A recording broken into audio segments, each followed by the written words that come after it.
முன்னை வினைகள மூங்கில் குடியமுதன் பொன்னங்கழக்கமலப் பொதிரண்டும் என்னுடைய சென்னிக்கனியாக தேத்தினேன் தென்புலத்தார்க்கு என்ன கடவுடையேன் யான் நயந்தரும் பேரின்பமெல்லாம் பழுதென்று நன்னினர்பால் செயந்தரங்கேத்தி ராமானுஜமுனி தாளினமேல் உயர்ந்த குணத்து திருவரங்கத் தமுதோங்கு அன்பால் எம்பும் கலித்துறை அந்தாதி திசை நெஞ்சமே இனியன் குறை நமக்கு எம்பெருமானார் திருநாமத்தால் முனிதந்த 108 சாவித்திரி என்னும் முன்பொருளை கலிதந்த செஞ்சொல் கலித்துறை அந்தாதி பாடித்தந்தான் புனிதன் திருவரங்கத் தமுதாகிய புண்ணியனே சொல்லின் தொகை கொண்டு உனதடிப்போதுக்கு தொண்டு செய்யும் நல் அன்பரேத்தன் நாமமெல்லாம் உள்ளே அல்லும் பகலும் அமரும்படி நல்கு அரிசமயம் வெல்லும் பரம ரஹமானுஜா இது என் விண்ணப்பமே.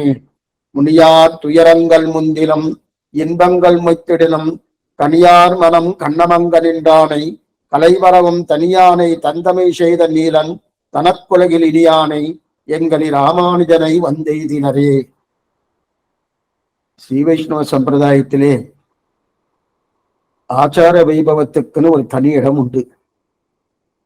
மற்ற எந்த சம்பிரதாயத்திலும் ஆச்சாரியனுக்குன்னு ஒண்ணு அவ்வளவு தூரம் அதற்கு மதிப்பு கொடுப்பது என்பது குறைவாகத்தான் இருக்கும். ஏனென்றால் ஆச்சாரியனும் பகவானையும் அவர்கள் பிரித்து பார்க்கிறார்கள்.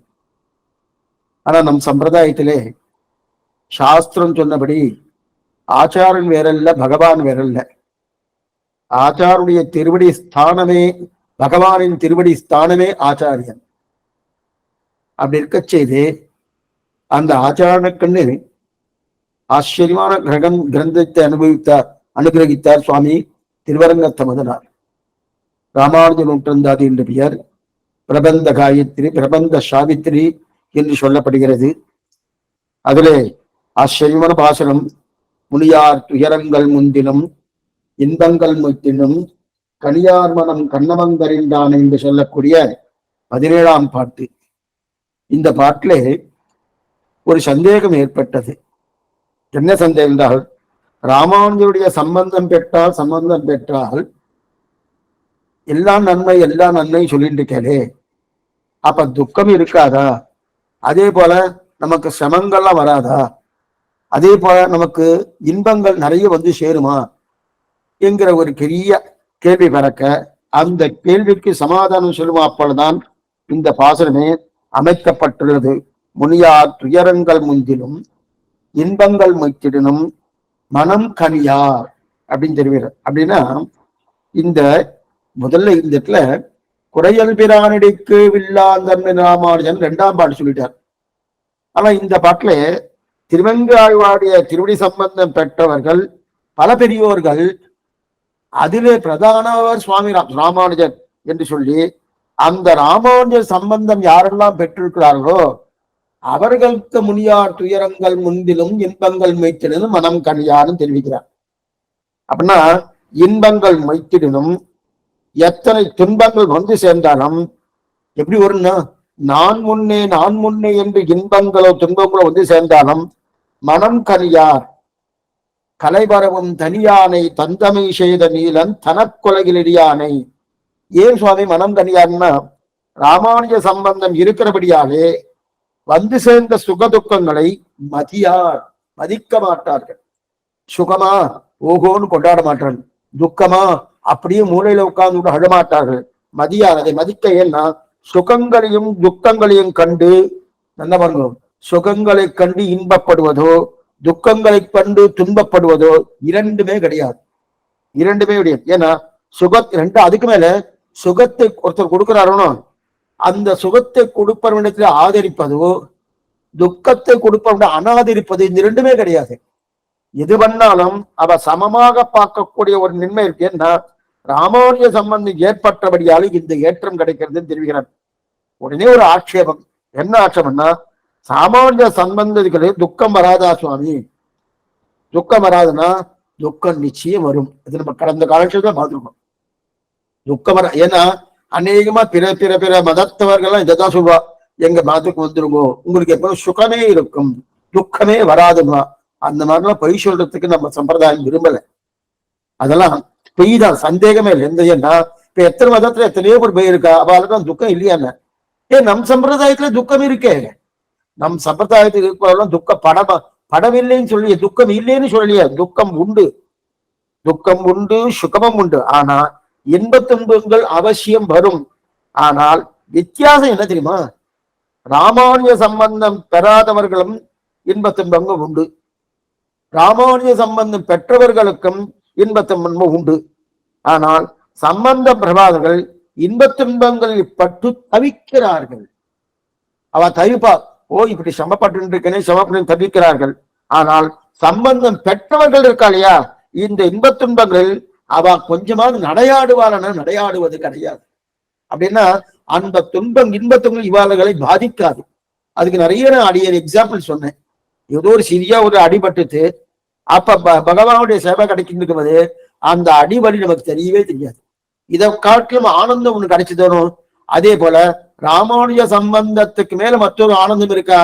அந்த சம்பந்தம் வரும்போது துயரங்கள் முந்திலும் இன்பங்கள் மைத்திலும் மனம் கனியார் அப்படின்னு. ஏன்னா ராமானுஜ சந்தனம் நிதானமான ஒரு சித்தத்தை கொடுத்து விடுகிறபடியால் எல்லாவற்றையும் சமமாக பார்க்கக்கூடிய ஒரு நிலை இருக்கணும்.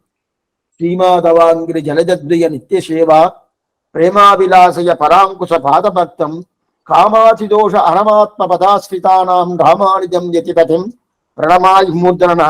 ராமானுஜ திருவிழி யார் அடைந்திருந்தாலும் அந்த சுவாமியின் நிர்கேதுகமான அனுகிரகம், கருணை, அவரவர்களுடைய காமம் என்ன, குரோதம் என்ன, மதம் என்ன, ஆச்சரியம் என்ன, இது அத்தனையும் தொலைத்து விடுகிறது ராமானுஜ அனுகிரகம். அது மட்டுமல்ல, அவளுக்கு இருக்கக்கூடிய ரஜோகுணம் என்ன, தமோகுணம் என்ன, இது அத்தனையும் தொலைகிறது. ஏன்னா ரஜோகுணத்தையும் தமோகுணத்தையும் தொலைச்சாலே சுகத்தை கண்டு ஆனந்தப்படுவதும் கிடையாது, துக்கத்தை கண்டு வருத்தப்படுவதும் கிடையாது. இதெல்லாம் எதனால ஏற்படுது? ரஜோகுணம் ஒருமே சத்துவகுணம் மட்டும் இருந்து தோச்சுங்க, இந்த மாதிரி துயரங்கள் முந்தினம் மனம் கனியார், இன்பங்கள் மொய்த்துடனும் மனம் கனியார், இந்த நிலை வந்துடும். ஆனால் தமோகுணமோ ரஜோகுணமா இருந்தா அது என்ன ஆகுனா, துக்கம் இருந்துனா அப்படியே துக்கப்பட்டு இருப்பா, அதே சுகம் இருந்ததுன்னா ஆனந்தப்படுறான். இந்த நிலை இருக்கலையே, இந்த நிலை எதனால் ஏற்படுது? ரஜோகுணம் தமோகுணம். அந்த ரஜோகுணம் தமோகுணத்தை ராமானுஜ சம்பந்தம் அடியார்களுக்கு என்ன தெரிவிக்கிறார்னா அதை ஒழித்து விடுகிறார். காமாட்சி தோஷ அரமாத்ம பதார்த்தானாம் ராமானுஜம் யதிபதிம் பிரணமாதி மூர்த்தனா. இனி அப்படிப்பட்ட சுகதுக்கங்களை சமமாக பார்க்கக்கூடிய தன்மை இந்த ராமானுஜருடைய திருவடி சம்பந்திகளுக்கு வந்துடுறது. வந்த உடனே பார்க்கல. அதுதான் இந்த பாசுரத்துடைய கருத்தாக தெரிவிக்கிறார். இதிலே நம்ம கடந்த காலட்சேபத்திலே முனியார் துயரங்கள் முந்திலும் இன்பங்கள் மொய்த்திலும் மனம் கனியார் அப்படின்னு இருக்கு இல்லையா, அது முன்பாகத்தை பின்பாகமாகவும் பின்பாகத்தை முன்பாகவும் வியாக்கியானம் பண்ணினான்னு அப்படி முதலே தெரிவித்தேன். இதுல கலைமரவும் தனியானை தந்தமிழ் செய்த நீலன் தனக்குணையில் இடியானை, இதுதான் பார்த்துட்டு இருக்கோம். கலைமரவம் தனியானை தந்தமிழ் செய்த, தன் தமிழ், தன் தமிழ்னா இந்த தமிழ் செய்த நீலன், நீலன் தான் அவருக்கு முதல் பெயர். நீலன், திருமங்கையாழ்வாருக்கு பெயரு நீலன் பேரு. தந்தமிழ் செய்த நீலன் தனக்குலகிரியானை. அப்படின்னா அவர் பண்ணின பெரிய திருமொழி பாசுரம் இருக்க, அந்த பாசுரத்தை யார் பாடினாலும் எப்படி பாடினாலும் எந்த நிலையில் பாடினாலும் அவளுக்கு பகவானுடைய சுரூபம் என்ன, ரூபம் என்ன, குணம் என்ன, விபூதி என்ன, ஒன்று கூட குறையில்லாதது நன்றாக தெரிந்து கொள்ளக்கூடிய ஒரு தன்மை ஏற்படுகிறதா. பெரிய திருமொழிக்கு அத்தனை வைபவம். இந்த திருக்கண்ணமங்கை பாசுரத்திலேயே ஒரு பாசுரம், நிந்தனுக்கும் குறிப்பாக கற்கலாம் கல்வியின் பொருள்தானேன்னு தெரிவிக்கிறார். இந்த திருக்கண்ணபுரத்துல நம்ம ஒரு சரித்திரம் கடந்த காலத்துல சொன்னேன். திருக்கண்ணபுரத்துல ஒரு சுவாமி வியாபாரத்தை விட்டார், திருக்கண்ணமங்கை ஆண்டான்னு பேரு அவருக்கு. அந்த திருக்கண்ணமங்கை ஆண்டான் வியாபாரத்தை விட்டார்னு தெரிவிக்கிறார் இல்லையா. இது சொல்ல வந்தா அப்படி இருக்கச்சே இந்த பெரிய திருமொழியை கற்றாலே அவர்களுக்கு பகவத் சுரூப குரூப குணங்கள் எல்லாம் நன்னா தெரிஞ்சு போயிட்டு சம்சாரியுடைய ஸ்தாபம் அவருக்கு இருக்கவே இருக்காது. இது கொதிக்கிறதுன்னு சம்சாரம், இந்த சாம்சாரிகமான ஸ்தாபம் கிடையாதுன்னு தெரிவிக்கிறார். ஸ்தாபத்தை தொலைக்க வல்ல பாசனம் எது?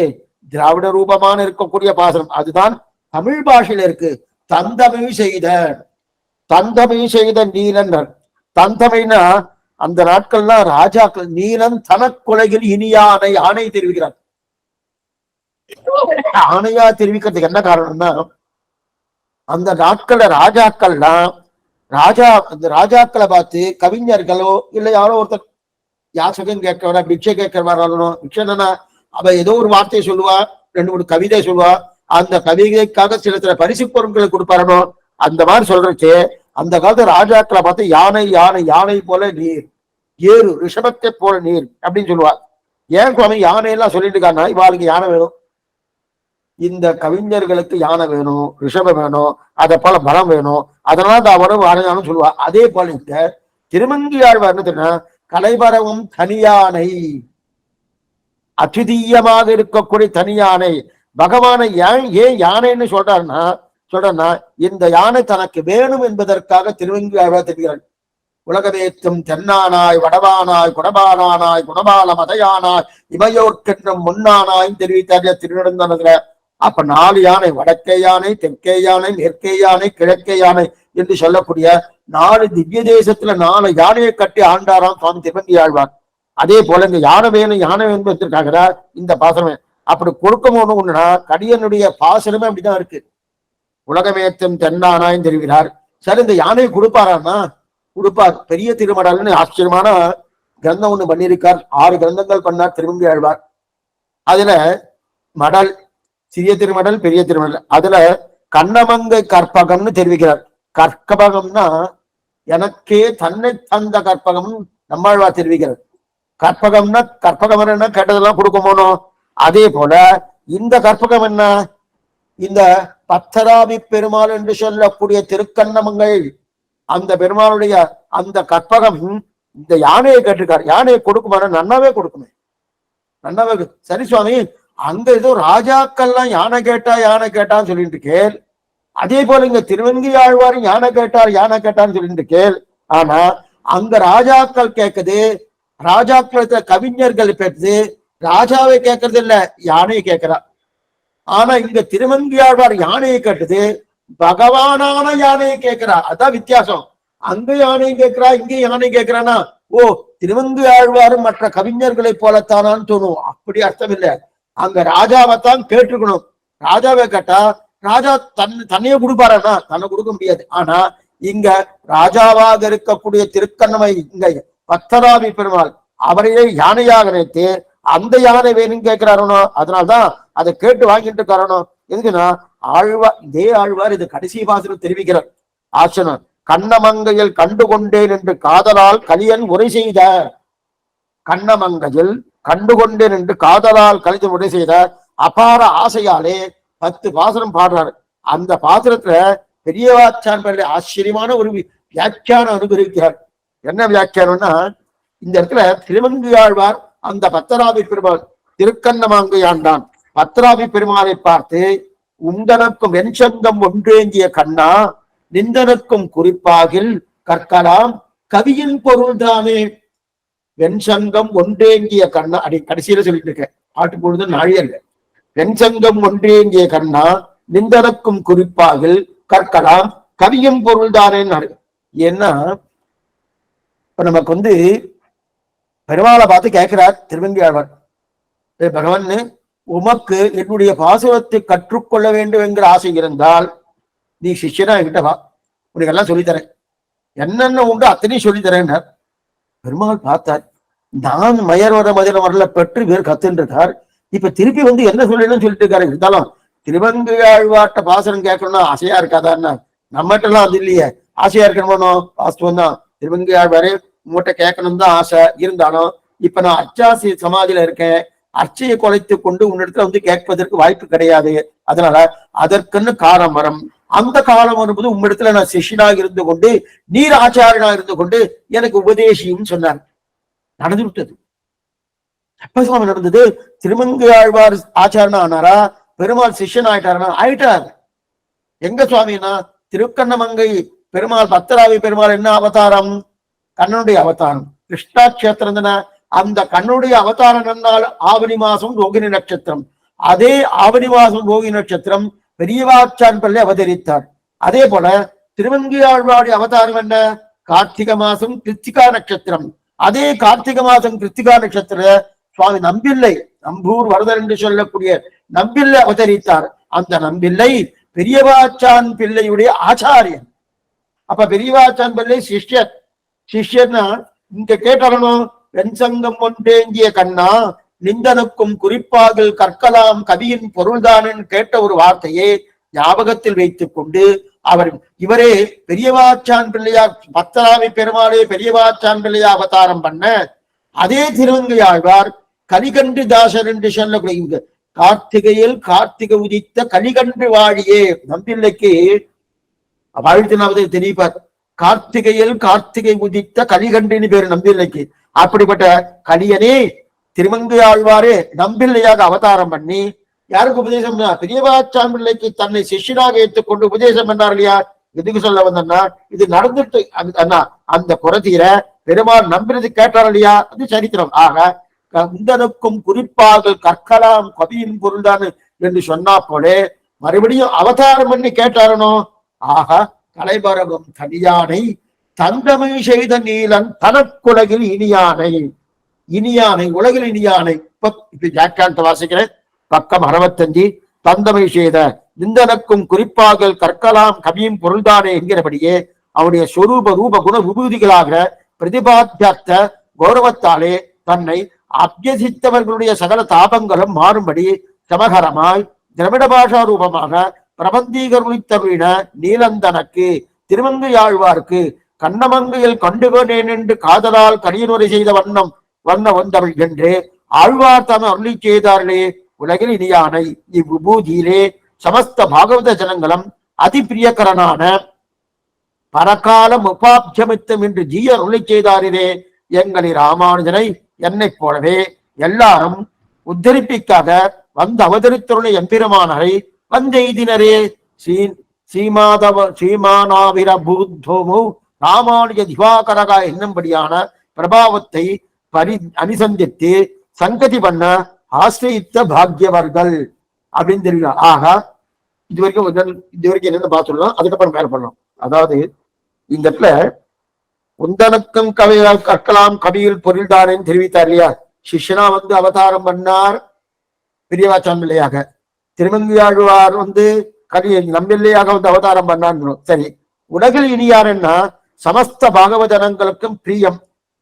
எல்லா பாகவதனங்களுக்கும் திருமங்கையாழ்வார்ட்டு பிரியமா இருக்கலாம். அது மட்டும் இல்ல, இந்த பெரிய திருமொழிட்டு அத்தனை பிரியமா எல்லாரும் காட்டலாம். ஏன்னா இவருக்கு அத்தனை பிரியம் உண்டா சுவாமி, ராமானுஜருக்கு அத்தனை பிரியம் உண்டா, திருமங்கையாழ்வாருக்கு அத்தனை பிரியம் உண்டான்னா மணவாள மாமணி தன்னுடைய எதிராது விம்சதிங்கிற ஒரு ஆச்சரியமான கிரந்தம், அந்த கிரந்தத்துல அவர் அனுகிரகிக்கிறார். பரக்கா ஸ்ரீரங்கராஜ சரணாம்புஜ ராஜகம்சம் ஸ்ரீமத் பராங்குஷ பதாம்புஜ பிருங்கராஜம் ஸ்ரீ பட்டநாத பரகால முகாப்சமித்ரம். இதான் முக்கியம். ஸ்ரீ பட்டநாத பரகால முகாப்சமித்ரம் ஸ்ரீவத்ச சின்ன சரணம் எதிராஜ வீடேன்னு இது பாசுரம். இதுல பட்டநாத பரகாலன், பட்டநாதன் என்பது பெரியாழ்வார், பரகாலன் என்பது திருவங்கையாழ்வார். முகாப்சமித்ரம் ஸ்ரீ பட்டநாத பரகால முகாப்சமித்ரம் அப்படின்னா அவர்களுடைய திருமொழி என்னும் சொல்லக்கூடிய தாமரையை, அவருடைய திருவாயை அலற பண்ணக்கூடிய பெருமை யாருக்கு உண்டன்னா சுவாமி ராமானுஜருக்கு உண்டான். என்ன சுவாமி காரணம் என்னன்னா பெரியாழ்வார் பண்ணின கைங்கரியத்தை என்ன, அந்த கைங்கரியத்தை சுவாமி ராமானுஜர் பண்ணாராம். பெரியாழ்வார் என்ன கைங்கரியம் பண்ணார்? பல்லாண்டு பாடுதல், பல்லாண்டு பல்லாண்டு பல்லாயிரத்தாண்டு பாடினாரோ அந்த கைங்கரியத்தை சுவாமி ராமானுஜர் பண்ணினாராம். எங்க சுவாமி பண்ணார் பாப்பன் மேற்கொண்டு. அதுக்கு மேல திருவங்கியாழ்வார் பண்ணின கைங்கரியம் பெரிய மதில் எல்லாம் கட்டினது, அந்த கைங்கரியத்தையும் பண்ணிருக்கு. அப்ப ரெண்டு கைங்கரியத்தையும் சுவாமி ராமானுஜர் பண்ணியிருக்காரு. அதனாதான் ஸ்ரீ பட்டநாத பரகால முகாப்சமித்ரம் ரெண்டு பேர் பண்ணின கைங்கரியத்தையும், அப்ப திருமங்கியாழ்வா பண்ணின கைங்கரியத்தையும் சுவாமி ராமானுஜர் பண்ணியிருக்கார். அதே போல இவர் பெரியாழ்வா பண்ணின கைங்கரியத்தையும் சுவாமி ராமானுஜர் பண்ணியிருக்கார். பண்ணியிருக்காருன்னா அவர் பரமானந்தத்தை மதில்களையும் கட்டி காத்தி கொடுத்தார் இல்லையா? முகாப்சமித்ரம் பெரிய பெருமாளுக்கு மங்களாசாசனம் பண்றதே இவருக்குதான். இவருக்கு ஒண்ணு தன்னரங்க ஒண்ணு மழலே பெருகும் மாமாவளிதன் பொன்னரங்கமண்ணில் மழலை பெருகும். அவருக்கு என்ன பைத்தியம் முடிச்சுக்கோ, அரங்கன்னு சொன்னாலே ராமானுஜருக்கு பைத்தியமா. அந்த பைத்தியம் இருக்கணும். அது மட்டும் இல்ல, தன்னரங்க சொல்ல மட்டும் திருத்தி வைத்தான் வாடி வாழ்த்து நம்ம செவிக்கிறவனோ அப்படிப்பட்ட ரெண்டு பேரும் வாய் அப்படிப்பட்ட அவருடைய திருவாய் அந்த திருவிழாவை அலற பண்ணக்கூடிய ஏற்றம் யாருக்குன்னா சுவாமி ராமானுஜருக்கு. ஏன்னா அவ என்ன கைங்கரியம் பண்ணாலோ விட்டு போன கைங்கரியத்தை மேற்கொண்டு தொடர்ந்து சுவாமி ராமானுஜர் பண்ண முடியாலே அப்படிப்பட்ட பரகால முகாப்ஜமித்திரம் ஸ்ரீ பட்டநாத பரகால முகாப்ஜமித்திரம் அப்படின்னா அப்ப பரகா இந்த இடத்துல பாருங்க, ஸ்ரீரங்கராஜ சரணாம்புஜ ராஜகம்சம் ஸ்ரீமத் பராங்குச பதாம்புத பிருங்கராஜம் ஸ்ரீபட்டநாத பரகால முகாப்ஜமித்திரம் இருக்கு இல்லையா, இந்த ஸ்ரீ பட்டநாதர் இருக்கு. ஸ்ரீ பட்டநாத பரகாலனுக்கு ஸ்ரீ இல்லை. ஏன் சுவாமி ஸ்ரீ பட்டநாதனுக்கு மட்டும்னா இல்ல அப்படி அர்த்தம் எடுத்துக்க வேண்டாம். பட்டநாதன் தனி, ஸ்ரீ தனி, அதே போல பரகாலம் தனி. அப்ப ஸ்ரீ என்பது யாரு? ஆண்டாள். ஆண்டாள் குறிக்கிறது இல்லையா? அதான் ஸ்ரீபட்டநாத பரகால முகாப்தின. இது பரகாலம் பத்தி ஏன் சுவாமி ஸ்ரீ சொல்லலன்னா பட்டநாதன் பத்தி ஸ்ரீ என்ன இல்ல, பட்டநாதன்னா பெரியாழ்வார், பரகாலன்னா திருவங்கை ஆழ்வார், ஸ்ரீ என்பது ஆண்டாள். ஆண்டாள் செய்த கைங்கரியும் சுவாமி ராமானுஜர் செய்தானோ. இப்ப மூணு பேர் வந்து விட்டீங்க. ஸ்ரீபட்டநாத பரகால முகாப்தியமித்ரம் ஸ்ரீ என்று சொல்லக்கூடிய ஆண்டாள். அந்த பண்ண கைங்கரி என்ன சுவாமி? நாறு நரம்பொழில் மாநிலம் சோழ நம்பிக்கு நான் நூறுதடா வெண்ணை வானேந்து பராவி வைத்தேன், நூறுதடா நிறைந்த அக்கார அடிச்சல் சொன்னேன் ஏறி திருவடியா இன்று வந்துவை கொள்ளுங்களோ, இன்று வந்து இத்தனையும் அமுது செய்திடப்பில் நான் உன்னும் 100,000 கொடுத்து பின்னும் நானும் செய்வன் தண்டல் மணந்தவனும் திருமாலிரும் சோழதன்முள் நின்றவரான் அடியேன் மனத்தே வந்து நீ குடிலே. இந்த ரெண்டு கைங்கிரியம் என்னது? ஒண்ணு 100 நிறைந்த அக்கார அடிசல், 100 வெண்ணெய். இந்த ரெண்டுத்தையும் பண்ணாரனோ. அது எங்க பண்ணார்? திருமாலிரஞ்சோழ அழகரம் பெருமான் அந்த கைங்கிரியத்தை பண்ணாரனோ. பண்ணபடியாலே கோதாகிரஜர்னு பேரு, கோயில் அண்ணன் என்கிற பெயரையே பெற்றுக்கொண்டார் இல்லையா? அப்ப ஆண்டாள் கைங்கரியம் பண்ணியிருக்காரு. பெரியாழ்வார் என்ன வயிறு பிடித்து பண்ணக்கூடிய பல்லாண்டு பல்லாண்டு பல்லாண்டு பல்லாயிரத்தாண்டு அந்த வயிறு படித்து பண்ணக்கூடிய பல்லாண்டு கைங்கரியத்தையும் நம்பெருமாளுக்கும் பெரிய பெருமாளுக்கும் பண்ணார். அதே போல திருவங்கியாழ்வார் விட்டு சென்ற கோயில் கைங்கரியத்தையும் ஒவ்வொரு திவ்யதேசம் ராமானுஜாரிய திவ்யாஜ்ஞா வர்த்ததாம் அபிவர்த்ததாம் பண்ணவனும் அதையும் பண்ணினாய். இந்த மூணும் பண்ணபடியாலே ஸ்ரீபட்டநாத பரகால முகாப்ஜமித்ரம் ஸ்ரீவத்ச சின்ன சரணோ எதிராஜமீடேன்னு தெரிவிக்கிறார். அப்படிப்பட்ட நிலைதான் தெரிவிக்கிறார். ஆக என்னும்படியான பிரபாவத்தை அனுசரித்து பண்ணி ஆசிரியித்த பாக்கியங்கள். அப்படிப்பட்ட எங்களை ராமானுஜனை வந்தெய்தினரே அப்படின்னா என்னை போல எல்லாரையும் கடைத்தேற்று என்பதற்காகத்தான் ராமானுஜன் வந்தெய்தினார் என்றார். அமுதனார் தெரிவிக்கிறார், நான் கடை தேறிட்டேன், அவர் திருவடியை வத்தி கொண்டேன், அதே போல நீங்களும் கடை தேறணுமோ. அதுக்கு என்னன்னா அதனால சுவாமி ராமானுஜர் வந்தெய்தினார். வந்தெய்தினார் என்றார். போய் சேர்ந்தார்னு சொல்லலாமே, எதற்காக வந்து எய்தினாருன்னு சொல்றாரு? இந்த கேள்வி ரொம்ப முக்கியமானது. போய் சேர்ந்தார்னு சொல்லணுமோ எதுக்காக சொன்னேன் என்று சொன்னார் என்றார். ரெண்டு அர்த்தம் சொல்றாரு. ஒண்ணு, எய்தினரே என்று யாரையோ பார்த்து சொன்னால் அப்ப இவர் யார் சுவாமி? வந்து எய்தினரே, வந்துட்டா சுவாமி, வந்துட்டா சுவாமி அப்படின்னா யாரையோ பார்த்து சொல்ற மாதிரில இருக்கு. அப்ப இவர் யார் சுவாமி? அப்ப வந்து எய்தினோமோ எய்தினேமே அப்படின்னு தான் சொல்லியிருக்கணும். அப்படி சொல்றது போலா வந்து எய்தினரேன்னு சொல்றாரு. எதுக்காக? ரெண்டு அர்த்தம் தெரிவிக்கிறார். ஆச்சரியமான அர்த்தம். ரெண்டு அர்த்தம் தெரிவிக்கிறார். ஒண்ணு, எய்தினோமோ என்று ஏன் சொல்லலைன்னா நான் எங்கேயாவது போயிருந்தாதானே சுவாமி. திருவரங்க தவதாரம் தெரிவிக்கிறார். நான் எங்கேயாவது போயிருந்தாதானே, எங்கேயும் போனேன்னாரு. இல்லையே சுவாமி, இத்தனை நாள் நீங்க ராமானுஜ சம்பந்தம் உங்களுக்கு இல்லையே. பாருங்க, இத்தனை நாள் உங்களுக்கு ராமானுஜ சம்பந்தம் இல்லையே. இப்பதானே குரத்தாழ்வாவுடைய திருவிழி வளர்த்தால ராமானுஜ சம்பந்தத்தை பேத்தேன் அப்படி இருக்கச்சது.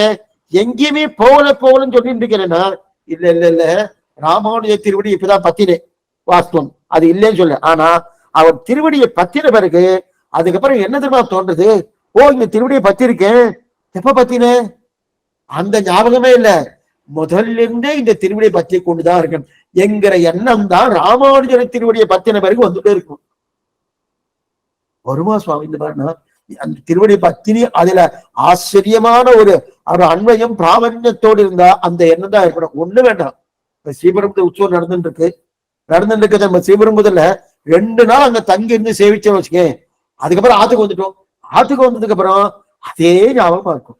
அதே ஞாபகம். அங்க அங்க சுவாமி இப்படி போயிருந்தார், அங்க போயிருந்தார், அங்க போயிருந்தார், இங்க எச்சரிக்கை சொன்னா இங்க புறப்பாடு ஆயிடுத்து, இங்க நிலாபூதி நிட்டாபூதி ஆயிடுத்து, இங்க ஊஞ்சல் ஆயிடுத்து, இங்க என்னமா நடையா புறப்பாடு இந்த சுவாமி ராமானுஜர் நடை என்னமா இருந்திருக்கு. இதையெல்லாம் அதே ஞாபகமா இருந்துட்டு இருக்கணும். அப்ப நமக்கு என்ன சொல்றது, சுவாமி நீங்க ஆத்துல இருக்க ஸ்ரீபெரும்புதூர்ல இல்லையா, ஸ்ரீபெரும்புதூர்ல இருக்கிற மாதிரியே ஒரு பாவம் நமக்கு ஏற்படுறது. ஒண்ணுமில்லாத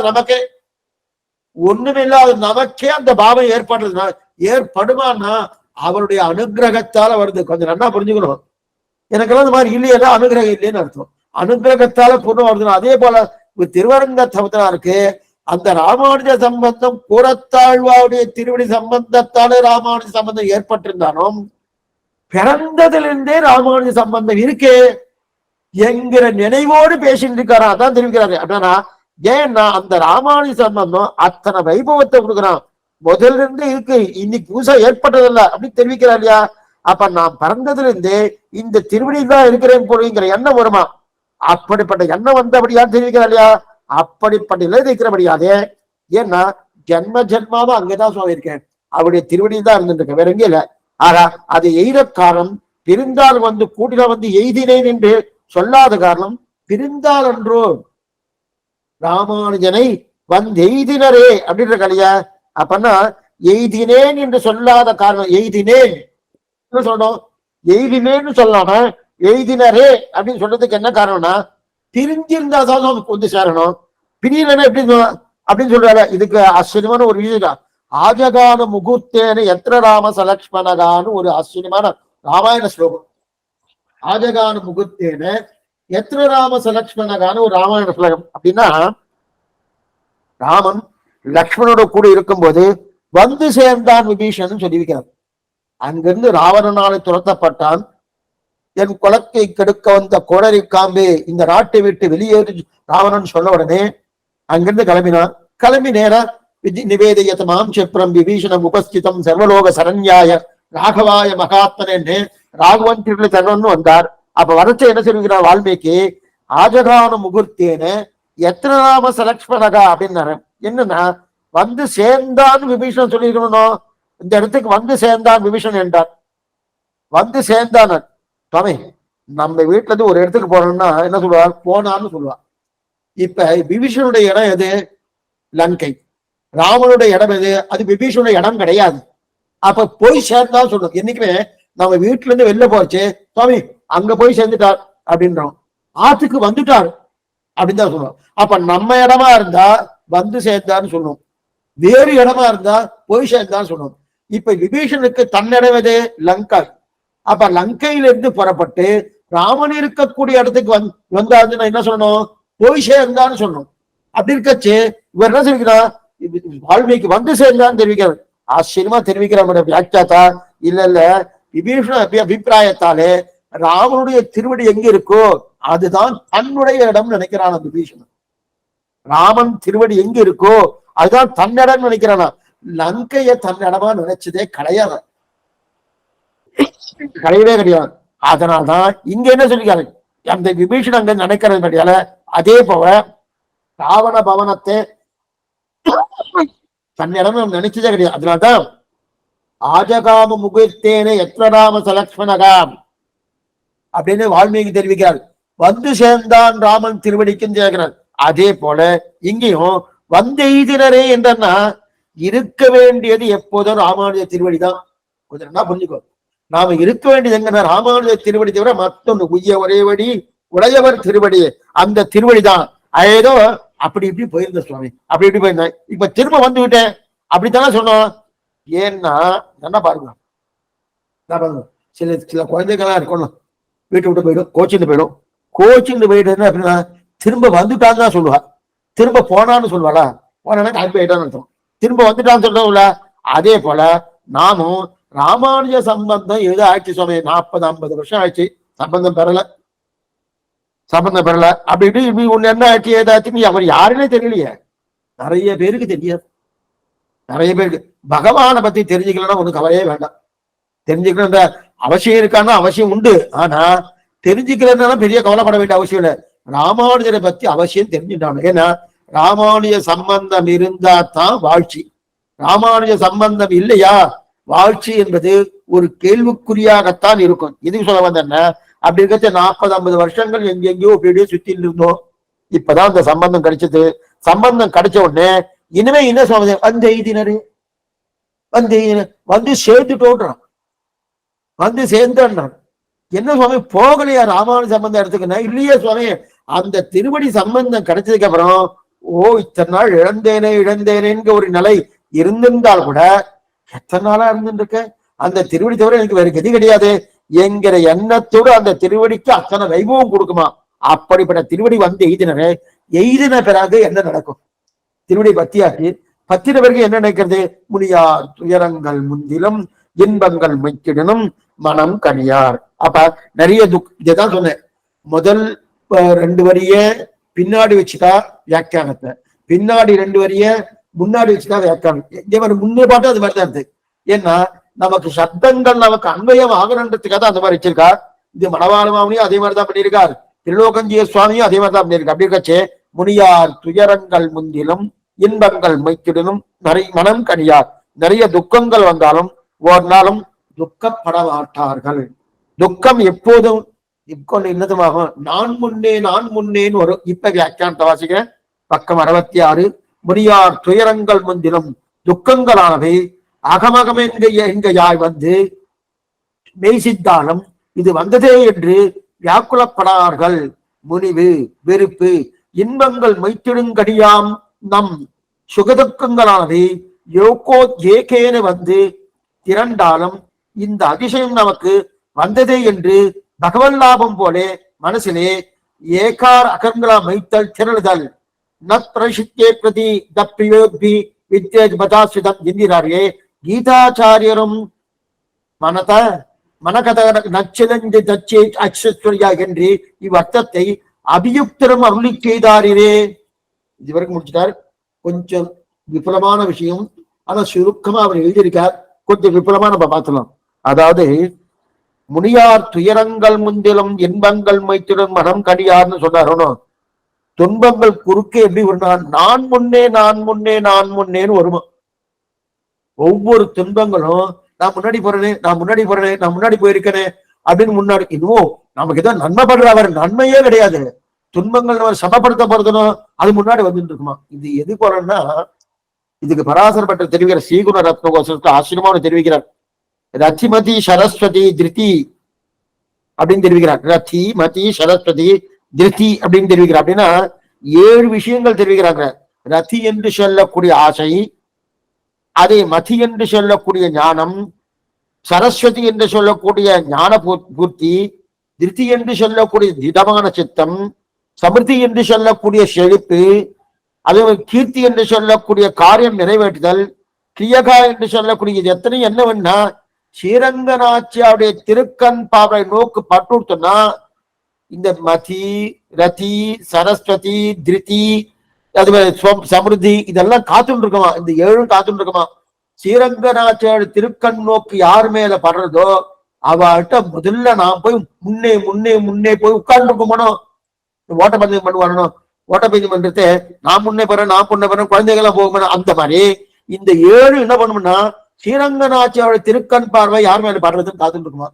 பட்டு கொடுத்தனா உடனே ஓடுறதுனோ. அதே போல இது இங்க ஸ்ரீகுண ரத்னகோசத்தை தெரிவிக்கிறார் பராசர பட்டர். அதே போல இந்த முனியார் துயரங்கள் முந்திலும் நான் முன்னே துயரங்கள் முந்துமா. அப்ப அங்க 7 வரும். அங்க 7 வரைச்சு நல்லா சிரிச்ச போனோம். ஆனா அதே போல இங்க 7 வருது. இது வந்ததுன்னு எந்த நாளும் சிரமப்பட மாட்டார்கள் ராமானுஜருடைய திருவடி சம்பந்திகள். முனியார் துயரங்கள் முந்தினும், அடுத்து இன்பங்கள் மொய்த்திடினும் மனம் கனியார் மனம் கண்ணமங்கர் என்றான். அப்பனா இன்பங்கள் வந்து மொய்த்தாலும், அதாவது இந்த இன்பங்கள் வந்து மொய்த்தான்னா ஒரு தேன் இருக்குன்னு வச்சுக்க, அந்த தேன் இருக்கச்சே வெள்ளமும் நிறைய கல்கண்டம் நிறைய இருக்கும். அப்படியே வந்து மொய்க்குமோனும் அப்படியே வந்து மொய்ச்சுட்டே இருக்கும். அதே போல இன்பங்கள் வந்தால் இவனை கெடுப்பதற்கு நல்லா சுத்தி வந்துட்டு இருப்பான். அவன் இன்பங்கள் வந்தா கெடுக்குமா? நல்லதுன்னு பண்ணுவான். இன்பங்கள் நம்ம நினைச்சுட்டு இருக்கோம், இன்பங்கள் எல்லாம் நல்லது பண்ணும். பகவத் இன்பம்னா நல்லது இருக்கும், ஆச்சாரிய இன்பம்னா நல்லது பண்ணும், பாகவதா இன்பம்னா நல்லது பண்ணும். இது ஐஸ்வர்ய இன்பம்னா நல்லது பண்ணுவான்னா கெடுக்கத்துக்குன்னு வந்துடும்.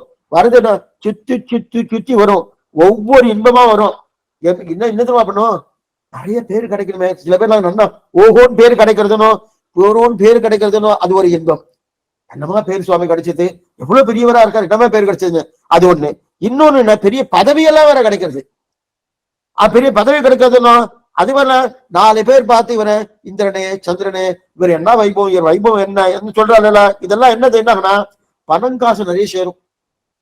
பணம் காசு நிறைய இதெல்லாம் சேர்றத பார்த்தா சுவாமி உன்னை போல அதிகாரியே கிடையாது, நீ தான் அதிகாரி, நீ தான் அப்படி சொல்ல சொல்ல சொல்ல சொல்ல என்ன ஆகும் தெரியுமா. இவருக்கு இப்ப ஒரு வஸ்து இருக்கு, அந்த வஸ்துவை சாப்பிட்டுன்னு வச்சுக்க அது குறைஞ்சிட்டே போறதுனோ, அதே போல தேனி மொய்க்கப்படுற போல தேன் குறையிறதுனும். தேன்ல தேனு வண்டுகள்லாம் மொய்ச்சுட்டு இருந்ததுன்னா தேன் குறையிறதுனும். அதே போல இவரை ஸ்தோத்திரம் பண்ண பண்ண பண்ண என்ன, இவருடைய பிரபாவம் குறையிறதுன்னு அர்த்தம். இவருடைய பிரபாவம் குறையிறதுன்னு அர்த்தம். இதுதான் ஆழ்வார் தெரிவிக்கிறார். கொல்லென்று கிளர்ந்தெழுந்த பெருஞ்செல்வம் நெருப்பாக கொல்லென்று தமமோடும் இவை என்ன உலகியற்கை. இந்த கொள் கொள் எடுத்துக்கொள் எடுத்துக்கொள் எடுத்துக்கொண்டு பணம் காசுலாம் இவகிட்ட வருமா. எங்க சுவாமி வரவே இல்லையே சுவாமி, எத்தனையோ பிரயத்தனப்பட்டு இருக்க, நல்லா உடைக்கிறேன், ஒன்னும் காசு வரலன்னா அது கெட்டு போவர்களுக்கு தான் பணம் காசு வரும். கடனே கீதையில சொல்றான், யார்கிட்ட ரொம்ப பணம் காசு இருக்கோ அவ என்ன நினைக்க மாட்டேன்றான். ஏன் சுவாமின்னா அவன் என்ன பண்ண பண்றேன், முதல்ல அவன் எனக்கு பக்தனா ஆகணும்னா அவனுடைய பணம் காசை நான் அபகரித்து விடுகிறேன்றான் கண்ணன். அவன் பணம் காசை அவங்ககிட்ட இருந்தாலே என்ன நினைக்கிறது இல்லை, அபகரிச்சு விடுகிறேன். ஏன் அந்த பணம் காசு இருக்குன்னு வச்சுக்கேன் தோணவே தோணாது, கொஞ்சம் கூட தோணாது. நம்ம ஒண்ணு வேணாம், நமக்கே சுகமே பகவான் வச்சிருந்தா வச்சுக்கேன் எதையாவது நினைப்போமானா ஒண்ணும் கிடையாது. துக்கம் இருக்கிறபடியா தான் ஓஹோ பகவான் தான் ரட்சிக்கணும் ரட்சிக்கணும் சொல்ற போனோம். அதனால்தான் தெரிவிக்கிறாரு. ஆப்பா இத்தனை தூரம் பணம் வந்துட்டனா வேண்டாம் வேண்டாம் தானே வந்து கொடுத்து விட்டு போவாருங்களா, அதுதான் நெருப்புன்னு. பணம் வேண்டாம்னு சொல்லுவாங்க, சொல்ல மாட்டான். இந்த ஒருத்தர் சொல்லிட்டு இருக்கா சுவாமி, அவளை வந்து கொடுக்குறா இல்லையா, கொடுத்தா அதுதான் நெருப்பு. கொள்ளெண்ட கிளந்த பெருஞ்செல்வ நெருப்பு. ஏன்னா அடுத்த வேலை என்ன பண்ணணும்னு தெரியாது, செய்ய வேண்டியது என்ன, நம்ம கேட்டது. என்னைக்குமே பணம் வேண்டாம்னு சொல்றேன் சுவாமி, நான் வேணும். பணம் பொருள் இல்லாருக்கு இவ்வுலகில்லை அருள் இல்லாருக்கு அவ்வுலகில்லை, அது நிச்சயம் உண்டு. பெரியவா சொல்லியிருக்கா பணம் இங்க இருந்தாலும். ஆனா எவ்வளவு வேணுமோ எந்த அளவுக்கு வேணும் அதை தான் வச்சிடுவோம். கொஞ்சம் அதிகப்படியா இருந்தாலே அது ஆபத்து தான். என்னைக்குமே அதிகப்படியா இருந்தா வேதாந்தேசிகர் தெரிவிக்கிறாரு, அதுக்குன்னு நிறைய பேர் 4-5 பேர் காத்துட்டு இருக்கலாம். அரசாங்கம் உச்சவரம்பு சட்டம் கொண்டு வந்துடும். இல்ல அந்த காலத்துல சொத்துனாலே அதிகமா தானியங்கள் தான். எலிகளுடைய தொல்லை பிராணிகளுடைய தொல்லையால இது போயிடும். அது மேல இது திருடர்கள் பயம், இந்த பயத்தால போயிடும். இதெல்லாம் கட்டம் இருக்கு, நீ உனக்கு தேவையானது வச்சுக்க, தேவையில்லாத வச்சுக்க. அப்ப நிறைய ஒருத்தர் என்ன பண்ணுறது, கொண்டு கொடுத்துட்டு போயிட்டார். ஒரு சுவாமி கொண்டு கொடுத்து போயிட்டார். என்ன பண்ணிட்டு இருந்தா ஒண்ணும் இல்லை, அதை நல்லா செலவழின்றாரு. பணம் நிறைய வந்துருச்சுன்னா சேர்த்து சேமிச்சு வைக்காத செலவழிச்சுக்கணும். ஆமே சேமித்து வைக்கணும்னு அரசாங்கம் சொல்றது. சேமித்து எப்படி, ஒரே சேமிப்பு எது இருக்குமா, நிதியினை பவலத்தூனை நெருமையால் நினையவல்லா கதியினை கஞ்சன்மால கண்டமுன் அண்டமாலன்னு ஒரே சேமிப்பு எதுனா வைத்தமா நிதி பெருமாள் தான் சேமிப்பு. மற்ற சேமிப்பே தெரியாது. நின்றவோர் நித்திரத்தினைன்னு சொல்ல இல்லையா, அப்படிப்பட்ட வைத்தமானி பெருமாள் அந்த பெருமாள் தான். இப்ப பணம் நிறைய வந்துட்டு என்ன சொல்ல உடனே பெருமாள் என்ன பண்ணுவார்னா கூடையே ஒரு 4 பாகவதால் அனுப்புவார். அவளுக்கு கைங்கரியம் என்று அவளுக்கு என்னென்ன வேணுமோ அதெல்லாம் பண்ணணும்னா, சுவாமி பணம் ஏதோ கிடைச்சிருக்கு இப்ப எடுத்து வைப்பியா, அதை விட்டுட்டு இந்த பாகவதாளுக்கு இவாளுக்கு அவளுக்குன்னு பணம் செலவழிச்சிருந்தா அவ்வளவுதான் முடிஞ்சே போச்சு. முடிஞ்சே போச்சுன்னா திரும்பி என்னைக்குமே அதை செலவழிச்சாச்சுன்னு வச்சுக்கேன், மேற்கொண்டு மேற்கொண்டு இந்த இறக்கிற கிணறு தான் நன்னா சொர கொண்டுவா. அந்த திருட்டாந்தத்தை இங்க வைக்க வேண்டாம், புரியத்துக்காக சொல்றேன். இதுக்கு பணம் பகவான் கொடுக்க கொடுக்க யாரோ கொண்டு கொடுக்க அது சாஸ்திரோக்தமாக நல்ல விஷயத்தில் நம்ம பயன்படுத்தினோம் என்றால் மேற்கொண்டு மேற்கொண்டு மேற்கொண்டு அது வந்துட்டே இருக்கும், நன்னா வந்துட்டு இருக்கும். பகவான் ஓ இத்தனை கைங்கரியம் பண்ணிட்டு இருக்கா, இவனுக்கு கொடுக்கணும் கொடுக்கணும்னு கொடுத்துட்டே இருக்காரு. ஆனா வந்த உடனே சுவாமி அங்க ஏதோ 20% கொடுக்குறானா, இங்க ஏதோ 15% கொடுக்குறானா, இவ வந்துட்டு நிலம் வாங்கினா பின்னாடி ஏதோ நிறைய வருமா, இதோ தங்கத்தை வாங்கினா இன்னைக்கு ஏதோ ஒவ்வொரு நாளும் ஏறிண்டே இருக்கு, அது வந்துமானா பிரயோஜனமே இல்லை பிரயோஜனமே இல்லை. இதுக்கு சொல்ல வந்தா அந்த மாதிரி அப்ப நமக்கு வந்த பணம் செலவழிக்கிறவங்கிற எண்ணம் இல்லாமல் நமக்கு வந்த பணம் செலவழிக்கிறோம் எண்ணம் இல்லை, அவன் கொடுத்தான் செலவழிக்கிறோம்னு நினைக்கணும். நம்ம பணத்தை என்ன பண்ணோம், நான் சம்பாதிச்சேன் செலவு வைக்கிறேன் நினைக்கிறோம், அதான் ரொம்ப தவறு. அந்த காலத்துல ராஜாக்கள்லாம் என்ன நினைப்பாலாம், இப்ப விட்டுடுங்க. இப்ப அடி இந்த வார்த்தையை சொன்னா பொருந்தவே பொருந்தாது.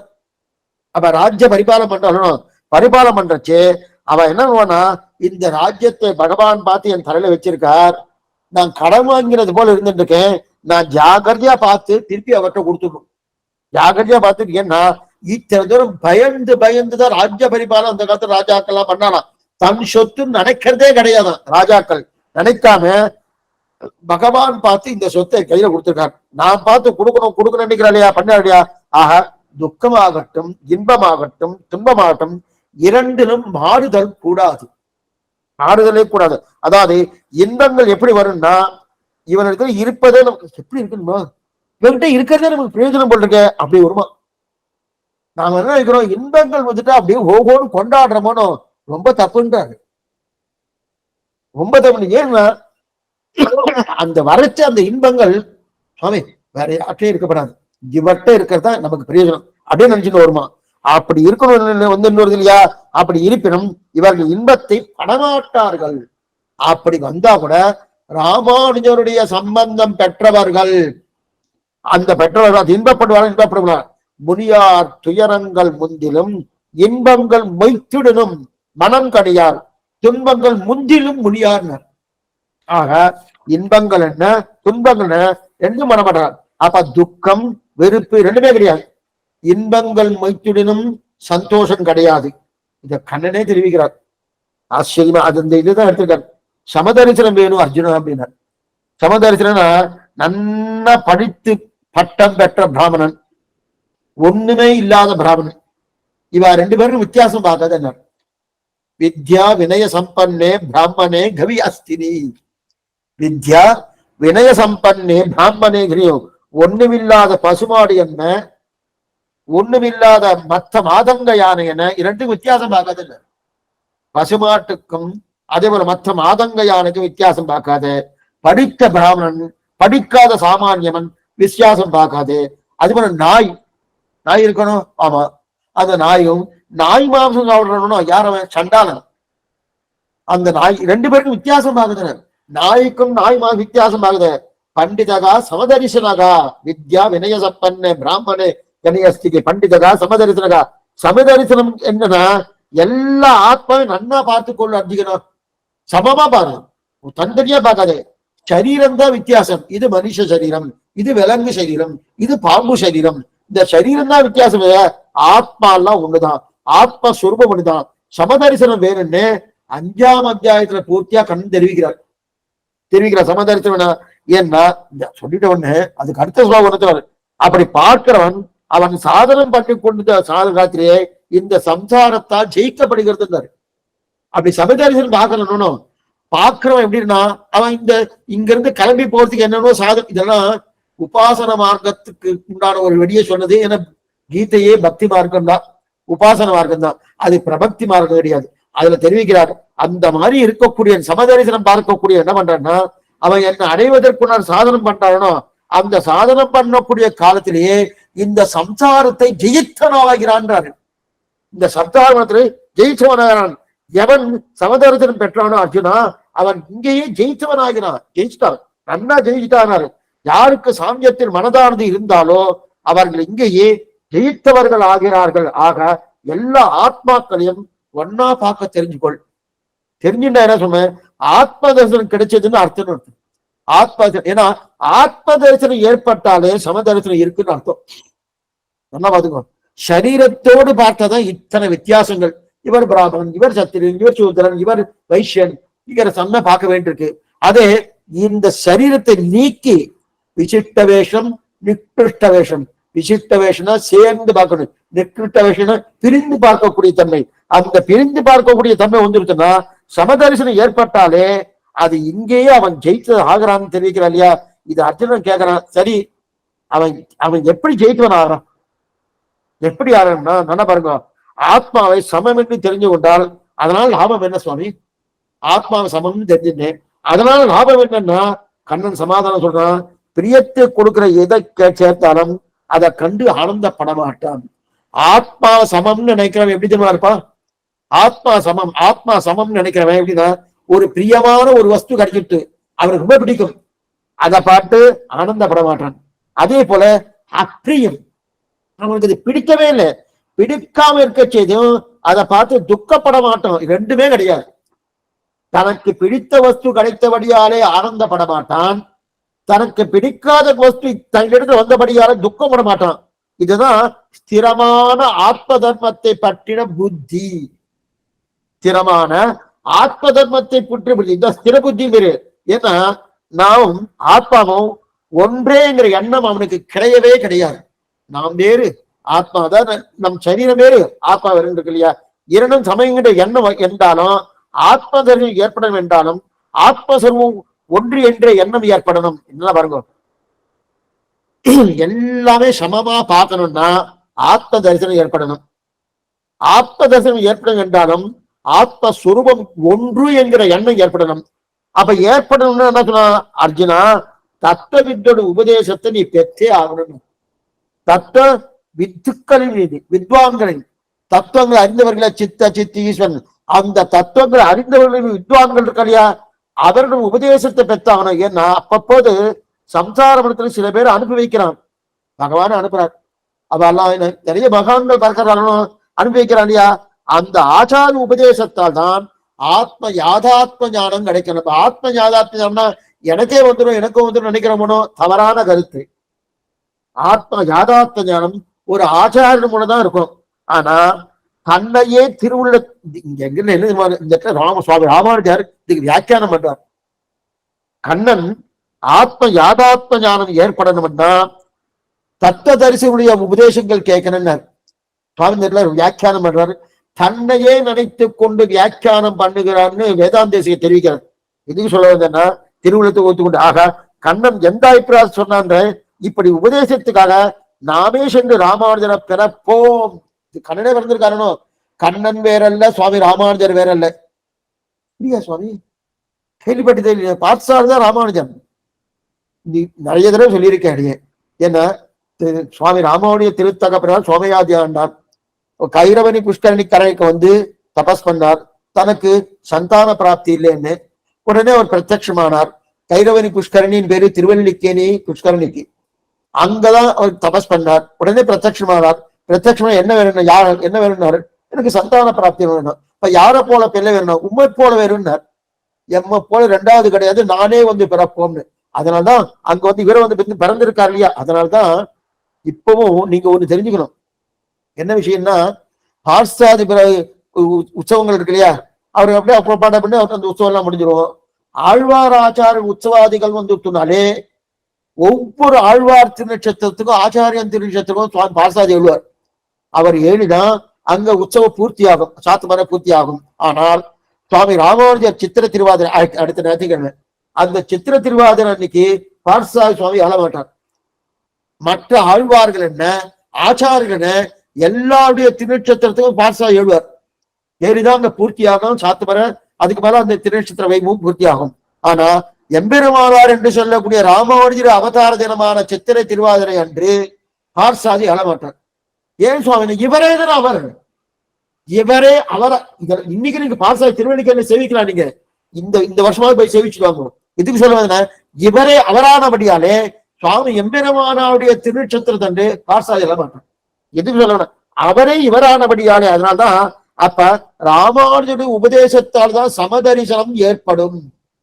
அதனால்தான் இந்த பாட்டுல முனியார் துயரங்கள் முந்திலும் இன்பங்கள் மொய்த்திடும் மனம் கனியார் கண்ணவங்க நின்றானை கலபரவம் தனியானை தந்தமை செய்த நீலன் தனக்குலைகள் இணையானை எங்களில் ராமானுஜரை வந்தெய்தினரை சொல்றது காரணம் என்னன்னா, ராமானுஜ சம்பந்தம் இருந்தாலே சமதரிசனம் ஏற்படும். எதுக்கு சாமி? சொரூப ஞானம் என்ன, ஆத்ம தரிசனம் என்ன, இதெல்லாம் ஏற்படணும். இங்கேயே சம்சாரத்தை ஜெயித்தவன் ஆகிறான். அவனுக்கு இனிமேல் பிரீத்தியை கண்டு பிரியம் கிடையாது. எனக்கு பிடிச்சிருக்க சுவாமி, அதனால பிரியம் கிடையாது. அப்பிரீத்தியை கண்டு அப்பிரியமும் கிடையாது. நல்லா புரிஞ்சுக்குவோம். அப்பிரீத்தி, பிரீத்தி இல்ல சுவாமி, அவன் நல்லா பிடிக்கல சுவாமி, அந்த நிலை வருமானம் அதுவும் கிடையாது, அதுவும் கிடையாது. இரண்டும் அற்றவனாகிறான். இது எங்க தெரிவிக்கிறார்? இதுதான் 5வது அத்தியாயத்தில் ஸ்லோகம். ஆக இதே விஷயத்தை தான் கீழே 2வது அத்தியாயத்திலும் தெரிவிக்கிறார் கண்ணன். முதல்ல தெரிவிக்கிறார். என்ன தெரிவிக்கிறார்? இரண்டும் ஏற்படாத அர்ஜுனா அவனுக்கு சுகம் ஏற்படாது என்பதற்காக என்ன தெரிவிக்கிறாரு? புகழ் ஆரம்பிப்பதில்லை. அதாவது அசுவம் ஏற்பட்டது என்பதற்காக இகழ்வும் ஆரம்பிப்பதில்லை.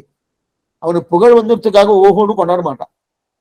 அசுபம் வந்ததுக்காக அவன் இகழ மாட்டான். இரண்டும் பண்ண மாட்டான். ரெண்டாவது சீதம் உஷ்ணம். இப்ப வெயில் காலமான அபாரமான வெயில், அது உஷ்ணம். அதே சீதம் குளிர்காலமான ரெண்டையும் சமமா பார்க்கறான். அது என்னவா சுவாமி, இது சரீரத்துக்கு சுவாமி. என்னவா குளிர்றது, ஏசி இருந்தா தான் சுவாமி நல்லா இருக்கு, இல்லைன்னா முடியறதா இந்த அநேகமா இன்னைக்கு உற்சவங்கள்லாம் அநேகமா எல்லா உற்சவங்களும் இந்த வசந்த ருதுல தான் இருக்கும். வசந்த ருதுல தான் அநேகமா எல்லா உற்சவங்களும் இருக்கு. ஏன்னா அப்பதான் பூக்கள்லாம் நல்லா குலுங்கும், புதுக்கணிப்போடு இருக்கும். அந்த புதுக்கணிப்போடு இருக்கிறபடியே வசந்தோற்சவம் எல்லாம், வசந்தோற்சவம் அது மட்டும் இல்ல, வசந்த காலம், வசந்த ருதுன்னா என்ன அர்த்தம்னா சித்திர மாசம் வைகாசி மாசம், அப்பதான் அநேகமா எல்லா உற்சவங்கள் இருக்கும். அப்பதான் நமக்கு போகவே முடியாது. சுவாமி அங்க போனா அது ஏசி ரூம் கிடைக்குமா, எதா கிடைக்குமான்னு கேட்கறான் இல்லையா? ஏன்னா அந்த அளவுக்கு. ஆனா அந்த சமதரிசனத்தோடு பார்க்கணும். அங்க உஷ்ணம் இருக்கு, அதை பத்தி கவலை இல்லை. இங்க குளிர் இருக்கு, அதை பத்தி கவலை இல்லை. ரெண்டையும் பார்க்கப்படாது இல்லையா? உஷ்ணத்தையோ குளிர்ச்சியோ பற்றி கவலை இல்லாமல் எல்லாத்தையும் ஒன்றா நினைக்கிறானோ. எப்படி சுவாமி நினைக்க முடியும்? நினைக்க முடியுமா, பண்ண முடியுமான்னா பகவத் சிந்தனை இருந்தா அது உண்மை இல்லை, அது வந்துடும். வரலையே சுவாமி, நமக்கு இல்லைன்னு அர்த்தம். அப்படின்னு ஓப்பனமா சொல்றேன். நமக்கு ஏன் இல்லைன்னா இல்ல, எதுக்காக இல்ல? பகவத் சிந்தனை இருந்தா அவசியம் வந்துடும். அந்த சிந்தனை அளவுக்கு நமக்கு இல்லையே. எத்தனையோ பேர் இமாலய பர்வத்துக்குள்ள அங்க எத்தனையோ பேர் ரிஷிகள்லாம் எத்தனையோ பேர் இருக்கா, இப்படி இருக்காவெல்லாம் எப்படி இருக்கான்னா அவளுக்கெல்லாம் குளிராத சுவாமி, இதே தானே, இதே ரத்தம் தானே, எல்லாம் அவன பகவத் சிந்தனையோட இருந்துட்டு இருக்கா. அதனால அவளுக்கு எதுவுமே கிடையாது. இது சொல்ல, அதனால ரெண்டையும் சமமாக பார்க்கக்கூடிய தன்மை தெரிஞ்சுக்க. அப்பனா நீ இங்கேயே இந்த சம்சாரத்தை ஜெயித்தவனாகிறான்னு தெரிவிக்கிறார் கண்ணன். அது மேல பீதராக பயக்ரோதகா, அதாவது சுகம் வந்து சேர்ந்தாலும் அனுபவிக்க மாட்டான். கண்ணனே தெரிவிக்கிறார், சுகம் வந்து சேர்ந்தால் அனுபவிக்க மாட்டான், பயம் இல்லை. சரி சுவாமி, துக்கம் வந்துட்டுனா துக்கப்படவும் மாட்டான். சுகம் வந்தபடியால் அனுபவிக்க மாட்டான், துக்கம் வந்தவன துக்கம் இரண்டும் இல்லை என்கிறான். ராகம் பயம் இல்லை, குரோதம் ராகம் பயம் இல்லை என்றார். அப்படின்னா ராகம்னா என்னது, அதே போல பிருத்தான்னா என்னது, ரெண்டும் ஒரே சப்தம் நினைப்போம். ராகம்னா ஆசை. ஆசையில ரெண்டு விதமான ஆசை உண்டு. பிருத்தானாலும் ஆசைதான், ராகம்னாலும் ஆசைதான். ஆனா ராகம்னா நாளைக்கு ஒரு நல்லது ஏற்பட போகுது நினைச்சு நினைச்சு அந்த ஆசை வளர்க்கிறானோ, அதுக்குதான் ராகம்னு பேரு. பரீட்சையில் என்ன எழுதினேன், 100க்கு 99 மார்க் வரும் அப்படின்னு நினைச்சிட்டு அந்த நினைவோடு இருக்காரோ, அதுக்கு ராகம்னு பேரு. அதே மேல் வரப்போக ராகம் என்று பெயர், வந்து விட்டு அனுபவத்துக்கு பிரித்தான்னு பேரு. வந்து சரி, இப்ப ரிசல்ட் வந்துடுத்து, ரிசல்ட் வந்த உடனே அந்த நன்னா சாய்தான் நினைச்ச மாதிரி 99 வந்துடுத்து அப்படின்னு அந்த சுகத்தை அனுபவிக்கிறானோ, அதுக்கு பிரித்தான்னு பேரு. அப்ப நல்லதுக்கு காரணம் எதுவோ அந்த காரணத்தை பற்றி ஒரு ஆசை ஏற்பட்டால் அதற்கு ராகம்னு பேரு.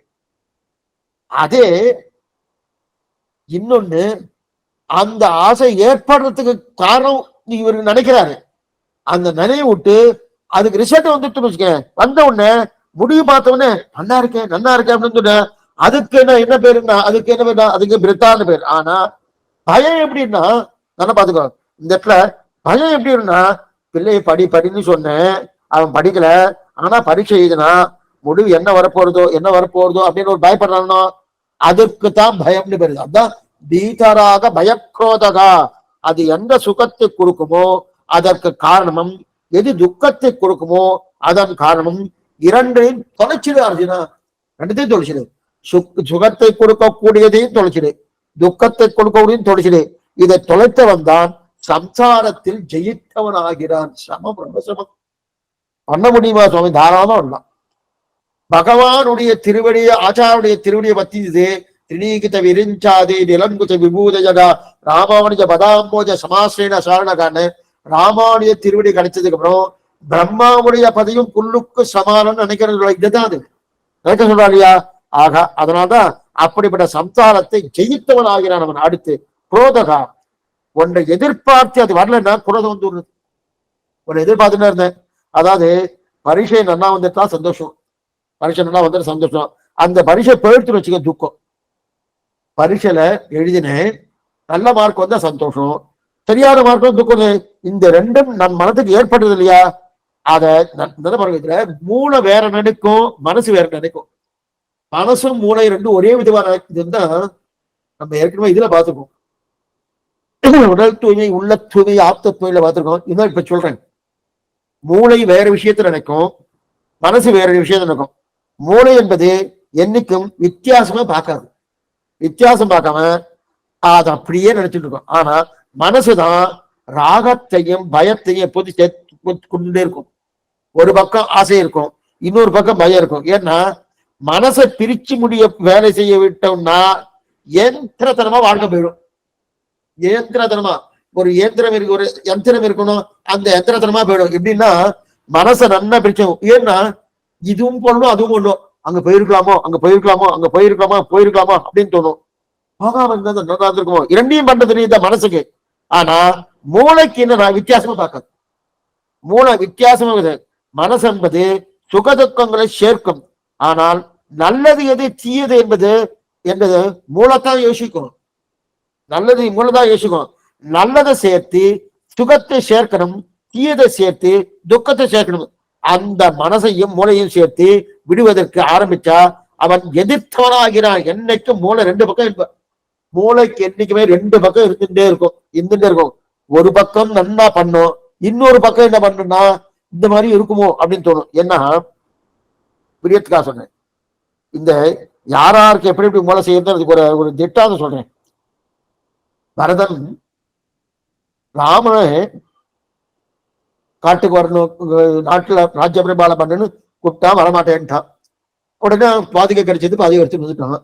வந்த உடனே 14 வருஷம் கழிச்சு வரணும் போனோம், 14 வருஷம் ஆயிட்டு இருக்கு வரலையே அப்படின்னு சொல்லி தீ மூட்டி அதை இறங்குறதுக்கா பண்ணிட்டு இருக்கான். ஆனா பரதனுடைய மூளை ரெண்டு விதமா சொல்றது.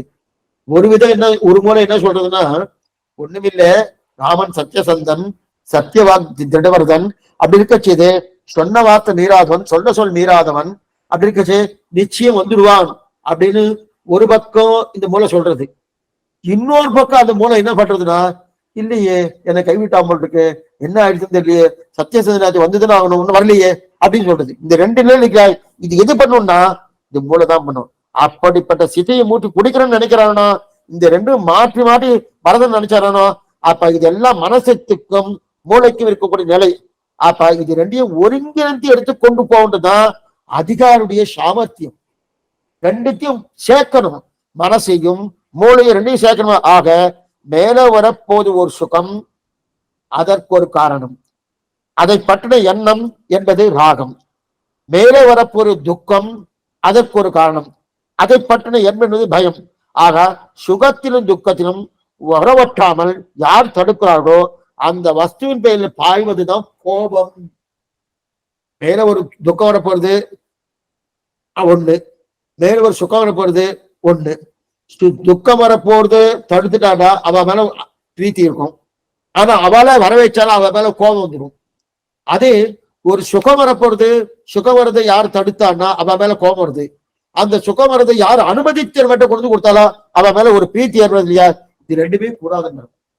இந்த ரெண்டுமே, இந்த சுகத்தை கொடுக்கிற மேல கோபம், துக்கத்தை கொடுக்காத மேல கோபம், இதெல்லாம் பண்ணாது. பீதராக பயக்குறதா அர்ஜுனா, இதெல்லாம் பண்ணாத. ஏன்னா இது எல்லாம் அர்ஜுனை பத்தி சொல்லிட்டு இருக்கான் கண்ணன். அது தெரிஞ்சு கேட்டுட்டே இருக்கு. இதெல்லாம் எப்படி தெரிஞ்சுட்டேன்னா ஆச்சாரிய உபதேசத்தால தெரிஞ்சுக்கணும் அர்ஜுனா, ஆச்சார உபதேசத்துல தெரிஞ்சுக்கணும். ஆனா உனக்கு தெரியலையே, ஏன் தெரியல, இப்பதான் தெரிஞ்சுட்டேன் உன் ஆச்சாரன் அப்படின்ட்ட. அர்ஜுனா உன்னுடைய ஆச்சாரன் அப்படின்னாரு. என்ன ஆச்சாரனுக்கு என்னன்னா, உன்னுடைய ஆச்சார உபதேசம் ஏற்படணும்னா ஆச்சாரியன் நல்லவனா இருக்கணுமோ, ஞானம் அனுஷ்டானவை நன்னாகவே உடையனான குருவை அடைந்த அப்படி இருக்கணுமோ.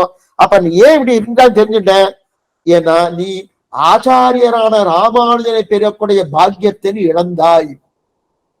அது என்னமா சுவாமி, அர்ஜுனனுக்கும் ராமானுஜனுக்கும் சம்பந்தம் பட்டு கேள். இன்னொன்னா ராமானுஜன் மட்டும் இல்ல, அந்த மாதிரியான ஒரு వ్యక్తి கிடைச்சிருந்தா அர்ஜுனன் நல்லா இருந்திருப்பானோ.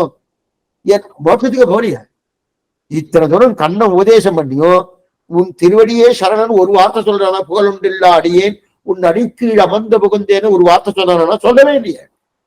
நீ சொன்ன நான் யுத்தம் பண்றேன் அப்படின்னு சொல்லிட்டு யுத்தம் பண்ணி முடிச்சு நான் ஆனந்தமா ராஜ்ய பரிபாலத்துல ஆனந்தமா கண்டுகளித்தானே தவிர அவன் திருவடியே சரணம் சொன்னா சொல்லவே இல்லை. இது சொல்லுவன உபதேசம் பண்ணக்கூடிய ஆச்சாரம் அந்த மாதிரி. ஏன்னா ஆச்சாரம் யாருன்னு யோசிச்சு பார்த்தா கரண் ஏன் நீ இப்படி இருக்கான்னு தெரிஞ்சன, நீ ஆச்சாரம் ராமானுஜரை பெறல, அதனால்தான் இப்படி இருக்க. ஏன் சுவாமினா ஆதிமுனிக்கு அர்ஜுனனுக்கு கௌதம ஆச்சாரியன், பீஷ்மரும் துரோணரும் ஆச்சாரியன். பீஷ்மாச்சாரி துரோணாச்சாரிய ஆச்சாரியன். ஏன்னா துரோணர் எப்படிப்பட்டவர் தெரியுமா? சிறு வயசுல தனக்கு திரௌபத மன்னவன், அந்த திரௌபத மன்னவன் தனக்கு படித்திருக்கின்ற நினைவடியே துரோணாச்சாரி ஆச்சாரனா இருக்கார். இன்னொருத்தனை பழி தீர்க்கணும் என்கிற எண்ணத்தோடு இருக்கிறார் துரோணர். அவர் ஆச்சாரியனா? இன்னைக்கு நிறைய சீரியல்லாம் அப்படிதான் வந்துட்டு இருக்கு. இதெல்லாம் அன்னைக்கே இருக்குது. நம்ம ஒன்னும் புதுசாலாம் ஒன்றும் கற்பிக்க வேண்டாம். அன்னைக்கே துரோணாச்சாரம் என்ன பண்ணா, அவர் பிராமணர் தான், ஆனா இன்னொருத்தர் பழி வாங்கணும், திரௌபத மன்னவனை பழி வாங்கணுன்றதுக்காகவே நிறைய இருந்ததாரு. சரி சுவாமி, பீஷ்மர் நல்லவர் தானே சுவாமின்னா, அவரா கண்ணுக்கு எதிரே திரௌபதியை மானபங்கம் பண்ணிட்டு இருக்கானா, ராஜ்யத்துக்காக நான் ஒண்ணும் பண்ண மாட்டேன், ராஜ்ய நீதி முக்கியம்னு சொல்லிட்டு பேசாம உட்கார்ந்துட்டு இருக்காமே, அப்படிப்பட்ட பீஷ்மர். இவா ரெண்டு பேரும் இவருக்கு ஆச்சாரியன். ரெண்டு பேரும் இவர் ஆச்சாரம் இருக்கிறபடியால எப்படி ஆத்ம தரிசனம் கிட்டும்? ராமானுஜர் ஆச்சாரத்தின் ஆத்ம தரிசனம் இருக்குமா? அப்ப பிரம்மநாத்தை அறிந்தவர் உபதேசத்தால் தான் இது ஏற்படுமே தவிர மற்ற யாருக்கும் இது ஏற்படாது. ஆக அந்த பிரம்மவித்தை என்பவரே நேரே ஆச்சாரியனை ராமானுஜரை திருவுள்ளத்தை கொண்டுதான் ராமானுஜர் திருவுருளை பெற்றோம், இனி இந்த பயம் பிராப்தி ஏற்படாது அப்படின்னு சொல்லுகிறார். இந்த பயப்பிராப்தி ஏற்படாது. ஏன்னா ராமானுஜர் திருவடி சம்பந்தம் பெற்றுட்டோமோ, எப்ப ராமானுஜருடைய திருவடி சம்பந்தம் பெற்றோமோ பீதராக பயக்ரோதகா, அதோடைய பயமே இல்லை. முனியார் துயரங்கள் முந்திரும் இன்பங்கள் முக்கிலும் மனம் கனியார் அப்படின்னு சொல்லி இது எதிராஜ சப்தத்தில் இது உதாகிறார். யதீஸ்வரனான ராமானுஜ திருவடியில் அடைந்தவர்கள் மதனகதனத்தை பற்றி இவர்கள் கவலைப்பட போவது கிடையாது. அப்படின்னா ராமானுஜர் திருவடிகளை பற்றினவர்கள் யாரோ எத்திராஜ சப்தத்தின்னு ஆச்சரியமான ஒரு கத்தம் பண்ணியிருக்காரு சுவாமி வேதாந்த தேசிகர். அது தெரிகிறது. மதனகதனத்தை என்ன அர்த்தம்னா, அவர்கள் சுகமோ துக்கமோ அதை பத்தி கவலைப்படுகிறது. முனியார் துயரங்கள் முந்திலும் இன்பங்கள் முயற்றிடனும் கனியார் மனம் தெரிவிக்கிறாரே. ஆக ராமானுஜரை எழுதினால் சுகம் துக்கம் வராது என்பதல்ல, எது வந்தாலும் அதை கண்டு கலங்காத சிந்தத்தை ராமானுஜரை திருவடி கொடுக்கும். இதுதான் ரொம்ப முக்கியம். ராமானுஜர் திருவடி என்னவா கொடுக்கும்னா, இல்ல சுவாமி சுகம் துக்கம் வரும், ஆனா அது வந்தாலும் அதை வந்து கலங்க மாட்டான். புரியத்துக்கா சுவாமி ஏதோ இப்படி இருந்துட்டேன் சுவாமி, இருந்துட்டு கட்சி எனக்கு பந்துக்கள் யாரோ போயிட்டா, அப்ப துக்கமா சுகமா? அது துக்கம் தானே. அப்ப நான் துக்கப்பட்டு தானே ஆகணும். இப்ப நான் ராமானுஜர் திருவடி சம்பந்தம் பெற்றிருக்கேன், கொஞ்சம் நல்லா இதை புரிஞ்சுக்கோ. ஏன்னா இந்த மாதிரிலாம் சில கேள்வி எல்லாம் கேட்கறனா அதுக்கு உண்டான சமாதானம் சொல்லியதான் ஆகணும், வேற வழி கிடையாது. ஆனா சமாதானமே சம்பிரதாயமா இருக்கப்படாது. நீங்க நல்லா ஒண்ணு புரிஞ்சுக்கோ. ஒண்ணு பெரியவா சொன்னாலும் அதை கேட்டு விடணும். முன்னோர் பழிந்த ஒரே தப்பாமல் கேட்டு பின்னோர்ந்து தாமதனை பேசாதே இப்படின்னு சொல்லியாச்சுன்னா, அப்பனா நீங்க பேசுறதுல எதிர்த்து பேசக்கூடாது, நீங்க என்ன சொன்னாலும் அது தலையாட்டுன்னு பேசாம இருக்கணும்னு சொல்றீங்களா அப்படின்னு கேட்கணும். அதுக்காக தான் அதுக்கு சமாதானம், அதுக்கு பதில் சொல்லிட்டு இருக்காடியே. என்னன்னா, இப்ப அவருக்கு ஏதோ பந்துக்கள் யாரோ போயிட்டா, போனவொடனே அந்த துக்கம் இருக்குமோனோ, அவரோட கொஞ்சம் பிரீத்தியா இருந்த துக்கம் இருக்குமோனோ, நிச்சயமா இருக்கும், அது இல்லைன்னு சொல்லல. ஆனா அந்த துக்கம் வரச்சே ராமானுஜ திருவடி நினைவு இருந்துட்டே இருந்து வச்சுக்கேன், அந்த துக்கம் துக்கமாவே தெரியாது. அவர் என்ன விட்டு போயிட்டார சுவாமி, அது என்னவா துக்கமே இல்லாம இருக்குன்னா, எனக்கு அதை விட எனக்கு இன்பம் கொடுக்கக்கூடிய ராமானுஜர் திருவடி இருக்கு. ராமானுஜர் திருவடி இருக்கச்சே புரியத்துக்காக சொல்றேன். ஒரே விஷயம் சொல்றேன்.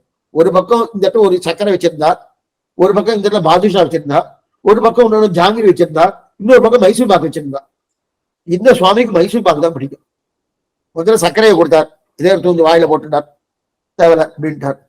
அவருக்கு மைசூர் பாக்குறதுலாம் தெரியாது, ஆனா அவருக்கு தான் பிடிக்கும். கடைசியில மைசூர் பாக்கு எடுத்து கொடுத்தார், அதை போட்டுட்டார். இப்ப அவர் சர்க்கரையை கொடுத்தா வேணும்னு சொல்லுவார, வேணாம் சொல்லுவார். அது எதுக்கு வேணாம், நல்லது. சர்க்கரை இனிப்பாச்சே சுவாமி தள்ளிட்டு இருக்கேன்னா, மைசூர் பாக்குங்கிற ஒரு பண்டத்தோடு பார்க்கும்போது சர்க்கரை இனிப்பா இருந்தாலும் அது தேவையில்லை. அதே போல ராமானுடைய திருவடி சம்பந்தம் என்கிற ஒரு அந்த பண்டத்தை பார்ப்ப, இந்த வார்த்தை தப்புதான், வேற வழி கிடையாது, உங்களுக்கு பிரியத்துக்காக சொல்றேன். பண்டத்தை பார்க்கும்போது மற்ற எதுவுமே அதைத்தான் தெரிவிக்கிறார். திரிநீகி தவிரி நிரங்குச்ச விபூத ஜகா ராமானுஜ பதாம்போஜ சமாசீன காளியா, அது இத்தனையுமே அந்த திருவடி பெற்றுக் கொடுக்கின்றது. ஆக ஸ்ரீமாதவாங்கிரி ஜலஜத்வய நித்தியசேவா பிரேமாவிலாசய பராங்கச பாதபக்தம் காமாதிஜோஷ அரமாத்மதாசிதானாம் ராமானுஜம் எதிபத்தியம் பிரணமாமி மூர்த்தனா. அந்த ராமானுடைய திருவடிகளை பற்றினால் என்ன எத்தனை வைபவம்! அர்ஜுனனுக்கு இல்லாத வைபவம், பரீட்சத்துக்கு இல்லாத வைபவம், அவர்கள் இல்லாத பாக்கியத்தை நாம் பெறுகிறோம். அர்ஜுனன் கூடயே இருக்கான், கண்ணன் கூடயே, அவளுக்கு இல்லாத வைபவம் கிடைக்கிறது. பரீட்சித்து அவருடைய வம்சத்திலே பிறந்திருக்கான், அவளுக்கு இல்லாத நம்ம பெருகேன்னா அந்த பாக்கியத்தை இழந்து போகப்படாது. ஏன் இழக்கப்படாது? மனுஷனா பிறந்தாச்சு, இனிமே அடுத்த டேர்ன் எப்போ வரும்னு தெரியாது. அடிக்கடி சொல்லிட்டு இருக்கேன். இந்த வாய்ப்பை விட்டாச்சுன்னு வச்சுக்க, இனிமே வாய்ப்பு கிடைக்கும்னா கிடைக்காது. வாய்ப்பு கிடைக்காதுன்னா எப்ப வரும் தெரியாது. இல்லேன்னு சொல்லல, இதுக்கு முன்னாடி எத்தனையோ கோடி கணக்கான ஜன்மங்கள் எடுத்திருக்கோம், அதுல இது கிடைச்சிருக்கு. இது கிடைச்சதுக்கு அப்புறம் இந்த வாய்ப்பை பயன்படுத்தி கொடுக்கிட்டு நேரம் அவன் திருவடி வச்சுட்டு நேரம் மோட்சானந்துக்கு போன அனுபவம் தெரிஞ்ச பிரீத்திகாரத கைங்கரியத்துக்கு போகணும். அதை விடுத்து எச்சையோ பண்ணிட்டு இருந்தா அந்த பாக்கியத்தை இழக்கப்படாதுன்றதுக்காக தான் இவ்வளவு தூரம் சுவாமி ராமானுஜன் விட்டு இந்த விஷயத்துல. ஆக சுவாமி திருவடி பலத்தாலே சுகம் என்ன துக்கம் என்ன ரெண்டுமே அண்டாகும். இதுதான் பூர்வருடைய சுவாமி திருவடி பலம். என்ன? எம்பெருமானாருடைய திருவடி பலத்தாலே நல்லா பாருங்க, எம்பெருமானாருடைய திருவடி பலத்தாலே நமக்கு சுகமோ துக்கமோ அண்டாது. அப்பனா சுக துக்கங்கள் இல்லேன்னு சொல்லல, கொஞ்சம் என்ன புரிஞ்சுக்கணும். இந்த பாசுரத்தின் திரண்ட கருத்தை சொல்ற கேட்டுக்கோ. ஏன்னா அநேகமா வெளியில இருக்கவா சொல்றதுக்கும் நம்ம சொல்றதுக்கும் நிறைய வித்தியாசம் உண்டு. எங்க மதத்துக்கு வந்துடுங்கோ உங்களுக்கு நல்லது கிடைக்கும், தீயதே வராதுன்னுவா. நாம் அதை சொல்லவே இல்லை, ஏன்னா சாஸ்திரம் அப்படி சொல்லல. இந்த லோகமே இருள் தர்மா ஞானம்தான், இந்த லோகத்துல இருந்தாலே சபந்தான். அதனாலதான் அந்த லோகம் போகணும்னு சொல்லிருக்கா. ஏன்னா பிரியத்துக்காக சொன்னேன். ஏன் சுவாமி ஆழ்வார்கள்லாம் இந்த லோகத்துல நான் ஆனந்தமா இருந்திருக்கலாமே, அவருக்குன்னா சமம் இருக்காங்க இருந்திருக்கலாமா, ஏன் அங்க போகணும்னு சொல்லிருக்காங்கன்னா இந்த லோகத்துக்கு பேரே இருள் தர்மா ஞானம், சமப்படுத்ததான் செய்யும். இந்த லோகத்துல இருந்துட்டு நான் உன்னை நன்னா இன்பமா வச்சுட்டு இருக்கா எங்க இதுக்கு வந்துருவோம் அப்படின்னா பொய் அர்த்தம், நிஜம் இல்ல, அது பொய். அதைத்தான் நம்ம சம்பிரதாயம் சொல்றது. அப்ப என்ன, இங்கேயும் கஷ்டம் உண்டு, ஆனா அந்த சமங்களோ அந்த துன்பங்களோ அந்த இன்பங்களோ நமக்கு தெரியாது. ஏன் தெரியாதுன்னா ராமானுஜ திருடி அனுகிரகத்தான அப்படின்னு தெரிவிறார். ஆக முனியார் துயரங்கள் முந்திலும் இன்பங்கள் மொய்த்திடும் கனியார் மனம் கண்ணமங்கர் என்றானை கலைமரபம் தனியானை தந்தமை செய்த நீலன் தனக்குறையில் இனியானை எங்களை ராமானுஜனை வந்தெய்தினரே அப்படின்னு தெரிவிக்கிறார். ஆக மனுஷர்களுடைய சுகதுக்கம் அர்ஜுனா நீ இதெல்லாம் பார்க்காத. மனுஷர்களை மட்டுமல்ல, சுகத்தையும் துக்கத்தையும் சமமா பாருங்க. இது மனுஷர்களை மட்டுமல்ல, அது மட்டும் இல்ல, சீதம் என்ன உஷ்ணம் என்ன இந்த ரெண்டுத்துக்கு வித்தியாசம் பார்க்காதன்னாரு. நல்ல சூடா இருக்கக்கூடிய தன்மை, நல்ல சில்லு இருக்கக்கூடிய தன்மை, அதையும் வித்தியாசம் பார்க்காத. சுகதுக்கம் வித்தியாசம் தெரியாது. சுகத்தில் ஆசை வைப்பதும் இல்லை, துக்கத்தில் அனாசையோடு இருப்பதும் இல்லை. இரண்டையும் நன்னா பார்க்க தெரிஞ்சுக்கோன்னார். அப்பனா துக்கத்துல இவ துக்கம் வந்துட்டு இருக்கா சுவாமி, துக்கம் வந்துட்டு இருக்கா சுவாமி, துக்கம் வந்துட்டு இருக்கா சுவாமி துக்கப்பட மாட்டா. சுகம் வரப்போறது என்னமா சுகம் அப்படின்னு எதிர்பார்த்து இருக்க மாட்டான். இந்த ரெண்டுமே ராமானுடைய திருவடியை பத்தினபடி. அப்ப ரெண்டுமே வராதா? வரும், நல்லா புரிஞ்சுக்க, வரும். வந்தாலும் அதிவார அண்டுமான்னா அண்டாது. இவ சுகத்தை அனுபவிக்கிறோம் என்கிற இடமும் இருக்காது, துக்கத்தை அனுபவிக்கிறோம் என்கிற இடமும் இருக்காது. அப்ப என்ன சுவாமிக்கும் ராமானுஜர் திருவடிக்கு கைங்கரியம் அந்த ஒரு எண்ணம் தான் நன்மை. ஏன்னா அவருடைய திருவடி பலத்தால அது மட்டும்தான் இருக்கும், மற்றது இருக்காது. இந்த பாசுரத்தின் கருத்து முற்று பெற்றது. 17ஆம் பாட்டு முற்று பெற்றது. முனியார் துயரங்கள் முந்திரும் இன்பங்கள் முத்திடும் கனியார் மனம் கண்ணமங்கர் என்றானை கலபரமும் தனியானை தந்தமை செய்த நீலன் தனக்குலகில் இனியானை எங்கள் ராமானுஜனை வந்தெய்தினரே. ஆச்சரியமான பாசம். அடுத்து ஆச்சரியமான பாசனம் 18வது பாசனம். எய்தற்கரிய மறைகளை 1000 இந்தமிழால் செய்த குலகில் வரும் ஷடகோபனை சிந்தையுள்ளே பெய்தற்கு செய்யும் பெரியவர் சீரை உயிர்கள் எல்லாம் உயிர்க்குதவும் ராமானுஜம் எம் உரு துணையே. இப்ப நமக்கு நல்ல கவனமா கேளுங்கோ. எல்லா ஆழ்வாரையும் சொல்லியாச்சே சுவாமி. பொய்கை ஆழ்வார், பூதத்தாழ்வார், பேயாழ்வார், இதெல்லாம் உங்களுக்கு தெரியணும்னாலே ஒன்னும் சிரமமே இல்லை. உதயசிதமால பாசனக்கணும். அந்த பாசனத்தை செஞ்சோம்னா ஆழ்வார்கள் ஞாபகம் வச்சுக்க வேண்டாம். பொய்கையார் பூதத்தார் பேயார் புகழ்மணிச ஐயன் அருள்மாறன் சேரலர்கோன் துய்ய பட்டநாதன் அன்பர்தால் தூளி நற்பாரன் நன்கலியன் 10 ஆழ்வார்கள். அதற்கு மேல 2 ஆழ்வார்கள் மதுரகவி ஆழ்வார் ஆண்டால் தனியா அடிச்சிட்டார். இப்ப இப்ப இந்த பாத்துருக்கோமானோ? பொய்கை ஆழ்வார் பூதத்தாழ்வார் பேயாழ்வார் புகழ்மணிச ஐயன் அருள்மாறன் சேரலர்கோன் துய்ய பட்டநாதன் அன்பர்தால் தூளி நற்பானன் நன்கலியன் கலியன் நற்பானன் திருப்பானாடு இதெல்லாம் சொல்லியாச்சு. அதுக்கப்புறம் ஆண்டாள் மதுரகவி ஆழ்வார் இவாலும் சொல்லியாச்சா? இல்ல. அதுல ஆண்டாளுடைய பாசனத்தை சொல்லியாச்சு. தாழ்வொன்றில்லாமல தாழ்ந்து தலைமுழுதும் கலிய அழுகின்ற நாள் வந்து அளித்தவன் காண்பின் அரங்கர் மௌனி சூழ்கின்ற மாலையை சூடி கொடுத்தவள் தொண்டருளால் வாழ்கின்றவள் சொல்லியா அது சொல்லியாச்சு. இப்ப மிச்சம் யாருக்கா சுவாமி? ஒரே ஒரு சுவாமி மிச்சம். 12 ஆழ்வார்ல 11 ஆழ்வார் பாசனம் எல்லாம் சொல்லியாச்சு. அது 8வது பாசனம் தொடங்கி இது எத்தனாவது பாசனம்? இது 18வது பாசனம். 8வது பாசனம் சொல்லி 18வது பாசனம். ஆனா இதற்கு முன்னாடியே திருமங்கை ஆழ்வாரையும் சுவாமி நம்மாழ்வாரையும் முதல் பாட்டு 2ஆம் பாட்டை தெரிவித்து விட்டார். அது என்ன பாத்துங்கோ.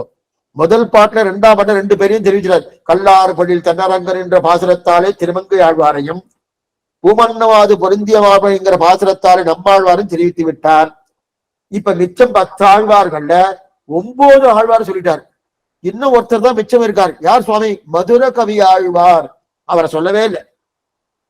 ஏன் சுவாமி அவரை விட்டுட்டார்? அப்ப இது பண்றதுக்கு முன்னாடி பண்ணிருக்கலாமா? இதுக்கு நம்ம சங்கதி பார்த்துட்டோம். ஏற்கனவே முடியார் துயரங்கள் பாசனம் ஏன் வந்ததுன்னா இந்த குறுக்கு இது வந்துடுத்து. குறுக்க ஏன் வந்துடுத்துன்னா நம்ம இதுக்கு முன்னாடி பாட்டு என்ன பாட்டு? தாழ்வொன்றில்லாமலை பாட்டுல அரங்கர் மௌனி சூழ்கின்ற மாலையை சூடி கொடுத்தவள் தொண்டருளால் வாழ்கின்றவள் சொன்ன உடனே அப்ப எப்படிப்பட்ட ஆண்டாவுடைய திருவடியை பத்தினா அந்த ராமாவுடைய திருவடியை பத்தினா நமக்கு எந்த விதமான துக்கங்கள் வராதுன்னு சொன்ன உடனே அங்க இருக்கிற ஜனங்கள்லாம் என்ன பண்ணிட்டாங்க? அப்பன்னா ராமானுஜ சம்பந்தம் உடையாருக்கு துக்கங்கள் வராதா? இன்பங்கள் அவளுக்கு இருக்காதா? இன்பங்கள் கூடாதா அப்படின்னு கேட்க அந்த கேட்பதற்கு சமாதம் தானோ ஒரு முறையிலேயே 17ஆம் பாட்டு அமைஞ்சது. இப்ப 18ஆம் பாட்டு வந்து சொன்னோம். இப்ப மதுரகவியா எடுத்திருக்கார். என்ன பேர்? எய்தற்கரிய மறைகளை 1000 இந்தமிழால் செய்தற்கொலையில் வரும் செடகோப்பனை. இந்த பாட்டுல நடுநாயகமாக அவதாரம் பண்ண அவர் யார் சுவாமி? நடுநாயகம்னா சித்ரா நட்சத்திரம் என்பது 27 நட்சத்திரங்கள். அதுல நடு நட்சத்திரம் சித்திரை. நீங்க இந்த பக்கம் 13 அந்த பக்கம் 13 தள்ளிடணும். அஸ்வினி பரணி ரோகிணி கார்த்திகை ரோணி விருசேஷம் திருவாதிரை புனர்பூசம் பூசம் ஆயில்யம் மகம் பூரம் உத்திரம் அஸ்தம் அது வரைக்கும் 13 நட்சத்திரங்கள். சித்திரை சுவாதி விசாகம் அனுஷம் கேட்டை மூலம் புராடம் உத்திராடம் திருவோணம் அவிட்டம் சதயம் பூரட்டாதி உத்திரட்டாதி ரேவதி இது ஒரு 13 நட்சத்திரங்கள். 13 நட்சத்திரம் 2 பக்கம் பிரிச்சுட்டேன்னா மத்தியில ஒரு நட்சத்திரம் இருக்கும். என்ன நட்சத்திரமா? சித்திரை. அந்த சித்திரை நட்சத்திரம் தான் சுவாமி மதுரகவி ஆழ்வாடி திருநட்சத்திரம். சித்திரையில் சித்திரை நாள் சிறக்க வந்தோன் வாழியே அப்படி வாழி திருநாமம் அப்படின்னா அடிக்கடி சொல்லிட்டு இருப்பேன். வாழி திருநாமத்துல நன்னா தெரிஞ்சு வச்சுட்டு வச்சுக்கே. அந்த ஆழ்வார் எந்த மாசம் பிறந்தார், அந்த ஆழ்வார் என்ன நட்சத்திரத்தை பிறந்தார், அந்த ஆழ்வார் பண்ணின கிரந்தம் என்ன, அந்த ஆழ்வாருடைய ஸ்ரீசுக்தி என்ன, அதெல்லாம் ரொம்ப நாளா தெரிஞ்சுட்டோம். தெரிஞ்சுட்டா அதுக்கு மேற்கொண்டு இது சொல்ல ஆனந்தம் தான். சித்திரை மாசம் சித்ரா நட்சத்திரத்துல அவர் சுவாமி மதுரகவி ஆழ்வார் அவதாரம். வாய்த்த திருமந்திரத்தின் மத்தியமமா பதம் போல் சீர்த்த மதுரகவி செய்கலகை ஆர்த்த புகழ் ஆரியர்கள் தாங்கள் அருளி செயல் நடுவே தெரிவித்தார் ஆத்பரியம் சேர்ந்து. இந்த பிரபந்தம் கண்ணீர் தாமிங்கிற பிரபந்தத்தை சுவாமி மதுரகவியார் அனுகிரகித்தார். இது நடுமத்தியமான பிரபந்தம். எதுக்கு? நாராயண தேவ பிரபந்தத்துக்கு நடு பிரபந்தம் அப்படின்னா என்ன சொன்னா அந்த பிரபந்தமானது திருமந்திரத்தில் சொல்லக்கூடிய நமப்பதத்தின் அர்த்தது நடுவில் இருக்க சப்தம் எது? நமசப்தார்த்தம். அந்த நமசப்தாத்தை சொல்லக்கூடிய அர்த்தம் தான் எது? இந்த கண்ணீர் சிறுத்தாமைங்கிற ஆச்சரியமான கிரந்தம். அந்த கிரந்தத்தை அனுகிரகித்தவர் சுவாமி மதுரகவி ஆழ்வார். அவர் தான் என்ன தெரிவிக்கிறார்? நேவினேன் அவன் பொன்னடி மென்மையே திருமற்றறியேன் குருகூர் நம்பி பாவி நின்னிசை பாடி திருவனேன்னு நம்மாழ்வார் திருவடி நிழலை யாருன்னா மதுரகவி ஆழ்வார். நம்மாழ்வார் திருவடி நேழே மதுரகவி ஆழ்வார் திரு ஏறார் மதுரகவி இவ்வுலகில் வந்துதித்த சீராரும் சித்திரையில் சித்திரைனால் பாருலகில் மற்றுள்ள ஆழ்வார்கள் வந்துதித்த நாள்களும் உற்றதமக்கன்று நெஞ்சே ஓன்னு தெரிவிக்கிறார் இல்லையா? அப்படி இருக்கச்சது இந்த நடு நட்சத்திரம் மதுரகவி அவர் எதுக்காக பிறந்தார்னா திருமந்திரத்தில் நமசப்தார்த்தம் நடுபடுத்தணும். அந்த நமசப்தார்த்தம் எனக்கு நான் அல்லேன்னு தெரிவிக்கிறது, பகவானே உபாயம் தெரிவிக்கிறது. அது மேலெழுந்த வாரியான அர்த்தம். அந்த நடு சப்தத்திலே உள்ளுரை பொருள் ஆந்தரீகமான அர்த்தம் தச்சேஷத்துவம் முதல்ல சொல்லித்து, அந்த தச்சேஷத்தை காட்டிலும் ததிய சேஷத்துவம் தான் பிரதானமா அது சொல்றது. உற்றதும் மற்றுமோ தெய்வமலது என்று இருப்பாரோடு உட்டிலேன் உற்றதும் உன்னடியார் கடிமை தெரிவிக்கிறாரே திருவங்கியாழ்வார். அதே போல அது எது தெரிவிக்கிறது? நமசப்தார்த்தம் தெரிவிக்கிறா அவன் அடியார் கடிமைங்கிற அர்த்தத்தை காட்டுதான் மதுரகவி ஆழ்வாருடைய அவதாரமே. அந்த ஆழ்வார் வைபவத்தை ராமானுஜர் உலகத்தில் நன்னா பரப்பினார். அப்ப அடியார்கள் உஜ்ஜீவனத்துக்காக பரப்பினாரோனா மதுரகவி சொல்லணும்னு சொன்னாலே என்ன பாருங்க, மதுரகவி சொல்லணும்னாலே நம்மாழ்வாரை சொன்னாதான் மதுரகவி சொல்லவே முடியும். மதுரகவியை நேரடியா சொல்ல முடியுமா? சொல்ல முடியாது. நம்மாழ்வாரை சொன்னதான் நம்ம சொல்லணும். அப்ப அதுல என்ன சொல்ல முடியாது. சரி, நம்மாழ்வாரை சொல்லணும்னாலே அவர் பாவினின்னிசை பாடி திருவனே என்று சொல்லக்கூடிய அவர் அனுகிரகித்த திருவாய்வினை சொல்லித்தானே ஆகணும். அப்ப திருவாய்வினை சொல்லாம அவர்கிட்ட சொல்ல முடியாது. அப்ப திருவாய்வினை சொல்லித்தாகணும். திருவாய்வினை பற்றி சொல்லணும்னா அப்ப நம்மாழ்வாரை பற்றி சொல்லி ஆகணும். அப்ப அப்படிப்பட்ட நம்மாழ்வாரை சொல்லணும்னால அவரை அடிபணிந்து இந்த ராமானுஜர் மதுரகவி, அந்த மதுரகவி சொல்லணும். அந்த மதுரகவி சொல்லணும்னா அந்த மதுரகவியின் திருவடியை நிலையாக இருக்கக்கூடிய ராமானுஜரை சொல்லணும். ஆக இந்த மொத்தத்தையும் இந்த பாசத்தை வச்சிருக்கார். அது மட்டும் அவருடைய அந்த மதுரகவி திருவடி பெற்ற ராமானுஜர், அந்த ராமானுஜர் மனோரதம் என்ன? இந்த பாகவதார் அத்தனை பேரும் உஜ்ஜீவிக்கணும் தானே. அந்த உஜ்ஜீவனுடைய அடியார்கள் பற்றி அப்படி பட்டிருக்கிறபடியாலே இவரும் உஜ்ஜீவனம் அடைந்தான்னு சொல்லியிருக்கா இல்லையா? அது வரைக்கும் தெரியும். ஆக இந்த பாட்டுல என்னென்ன இருக்கு பாருங்க. முதல்ல நம்மாழ்வார், அதற்கு மேலே மதுரகவி, அதற்கு மேலே முதல்ல நம்மாழ்வார், அடுத்து திருவாய்மொழி, அடுத்து மதுரகவி, அடுத்து ராமானுஜரை அடிபணிந்த திருவரங்கத்தமிழார், அடுத்து நாமெல்லாம். இது இத்தனையும் இந்த பாட்டிலால தெரிவிக்கிறார். எய்தற்கரிய மறைகளை 1000 இந்தமிழால் செய்தற்கொலையில் வரும் ஷடகோபனை சிந்தையுள்ளே பெய்தற்க செய்யும் பெரிய வரிசீரை உயிர்களெல்லாம் உய்தற்குதவும் ராமானுஜம் எம் உரு துணையே நறு. துணைன்னு சொல்ல உரு துணைன்னு, துணைன்னு சொன்னாலே போருமே சுவாமி. எதுக்கு உரு துணைன்னு சொல்லிக்கிறார் லட்சுமண திருமணா? எதுக்கு உரு தரணும்? ஆக்கமும் செல்வமும் இருந்தால் துணை சேரும். ஆக்கமும் நம்ம ஏதோ ஒரு பண்ணணும், பண்டத்துக்குண்டான உபகரணங்களும் அதுக்குண்டான உதவி இருந்தா துணை வந்துடும். ஆனா ஆக்கமும் செல்வம் எதிர்பார்க்காமல் ஒரு துணை இருக்கு. அந்த துணை இது ராமானுஜன். செல்வம் இருந்தா பந்துக்கள்லாம் துணையாவா. பொருள் உண்டா சொல்லக்கானில் போற்றி என்றே சொல்லுவர். நம்ம கிட்ட நிறைய பொருள் இருக்கு வச்சுக்கேன், செல்வம் இருக்கு வச்சு, பந்துக்கெல்லாம் துணை நன்னா துணையா இருப்பா. ஒற்றா உறவினர்கள் எல்லாரும் நான் துணை ஆயிடுவா. ஆனால் ராமானுஜரோ இவற்ற ஒண்ணு இருக்க வேண்டாம், ஒண்ணும் இல்லாம இருக்க செய்து அவர் துணையா இருக்காருன்னா அதனால அந்த துணை உற்ற துணை. நமக்கெல்லாம் துணை சில பேர் இருக்காருன்னா நம்மகிட்ட இது இருக்கு சுவாமி, அவர்கிட்ட இது இருக்கு சுவாமி, அவருக்கு எதாவது ஹெல்ப் பண்ண நமக்கு எதாவது ஹெல்ப் பண்ணுவாரோனோ, அவருக்கு உதவி செய்தால் நமக்கு உதவி செய்வாரோனோ, அந்த உதவி செய்யக்கூடிய தன்மை இருக்கிறபடியாலே அவ ஒரு துணையா இருக்கா. ஆனா ராமானுஜருடைய துணை அப்படி அல்ல. ஒன்றை எதிர்பார்த்து அவர் துணையா இருக்காரா? ஒன்றை எதிர்பார்த்த துணையா இருந்தா அது துணைன்னு பேரு. எத்தையும் எதிர்பார்க்காமல் துணையா இருந்தா உற்ற துணை. அதுதான் உற்றது. ஏன்னா நாம என்ன நினைக்கிறோம், நம்ம நிறைய பேர் நமக்கு நிறைய உதவி பண்ணுவாரோ, எவ்வளவு நல்லவர் சுவாமி சொல்லுவோம். வாஸ்தவம் இல்லையே நான் சொல்லல. ஆனா எத்தையோ நம்மகிட்ட எதிர்பார்த்துதான் அது பண்ணியிருக்காரு. எத்தையோ அந்த மாதிரி ராமானுஜர் எதிர்பார்த்தாருன்னா ஒண்ணு எதிர்பார்த்தார், இந்த ஜீவாத்மா அந்த ஸ்ரீமன்னாராவுடைய திருவடிகளுக்கு கைங்கரிய பண்ணது தவிர மற்றொரு பிரயோஜனம் இல்லை என்பது எதிர்பார்க்கிறார். அதைத்தான் அவர் கொண்டு போய் சேர்க்கிறார். அதான் உத்தாலகாச்சாரன்னு பேரு. நமக்கு இருக்கக்கூடிய ஆச்சாரியன் உபகாரக ஆச்சாரியன், அவர் உத்தாலக ஆச்சாரியா. அதனால அந்த ராமானுஜை விட இதெல்லாம் என்பதனாலே திடமான துணையை உறுதுணைன்றார். அது மட்டும் இல்ல, அவர் துணை எத்தை எதிர்பார்க்காத மட்டும் இல்ல, அந்த துணை இன்னைக்கு பண்ணுவார் சுவாமி, அடுத்த 2 வருஷம் கழிச்சு போயிடுவார். இல்ல, திடமான துணை. சீவை குண்டம் போனாலும் துணை, இங்கே இருந்தாலும் துணை, எப்பொழுதும் துணை, எந்த நிலையிலும் துணை. அந்த துணையோடு இருக்கக்கூடிய ஒரு தன்மை யாருக்குன்னா அந்த ராமானுஜர் தான். ராமானுஜர் என் துணை இல்லையா. ஆக ராமானுஜ சம்பந்தம் நமக்கு உறுதுணை. உறுதுணை. அப்ப உறுதுணைன்னா துணை இல்ல, உறுதுணை. அப்ப துணை எந்தது? பந்துக்களோ தாயார் தகப்பனாரோ இவெல்லாம் துணையா இருக்கணும். ஆனா உறுதுணை எது? ராமானுஜர். எய்தற்கரிய மறைகளை. முதல்ல மேலிடந்த வாரியான அர்த்தத்தை பார்க்கிறோம். எய்தற்கரிய மதங்களை. முதல்ல ஆரம்பிப்பது பாசமே வேதங்களை கொண்டு. ஏன்னா மறைகளை புரிஞ்சு கொள்றது ரொம்ப கஷ்டம். சுலபமா புரியணும். எய்தற்கு அரிய மறைகள். மறைகள்னா வேதங்கள். மறைச்சு சொல்றபடியால அதுக்கு மறைன்னு பேரு. அப்படி இருக்கச்சே அது சுலபத்துல புரிஞ்சுக்க முடியுமா? ரொம்ப முடியாது சொல்லு. என்னைக்குமே கொஞ்சம் என்ன பார்த்துக்கோ, நிறைய மதங்கள் இருக்கு. சாஸ்திர சம்மதமான மதங்கள் பிரதானமாக 3 மதங்கள் இருக்கு. அத்வைத்தம், துவைத்தம், விசிஷ்டாத்வைத்தம்னு.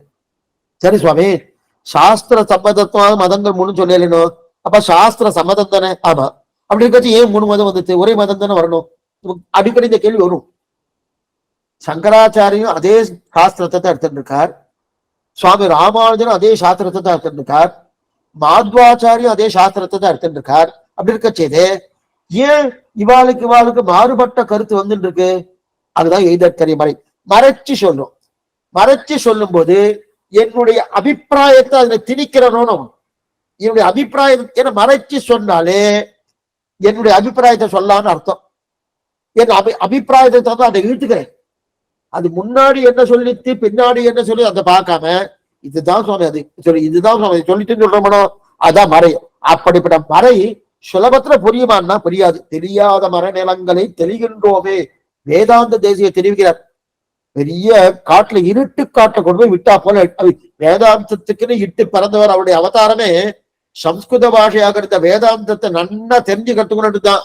ஆனா அவர் சொல்லக்கூடிய வார்த்தை இந்த மறையே எனக்கு தெரியல. என்ன பண்ணா, ஆழ்வார்கள் பாசனத்தை கட்டேன் அறிந்தேன் தெரிவிக்கிறார். இது சொல்வதுன்னா அப்ப எய்தற்கரிய மறைகளை சமப்பட்டு அனந்த தெரிஞ்சுக்கணும்.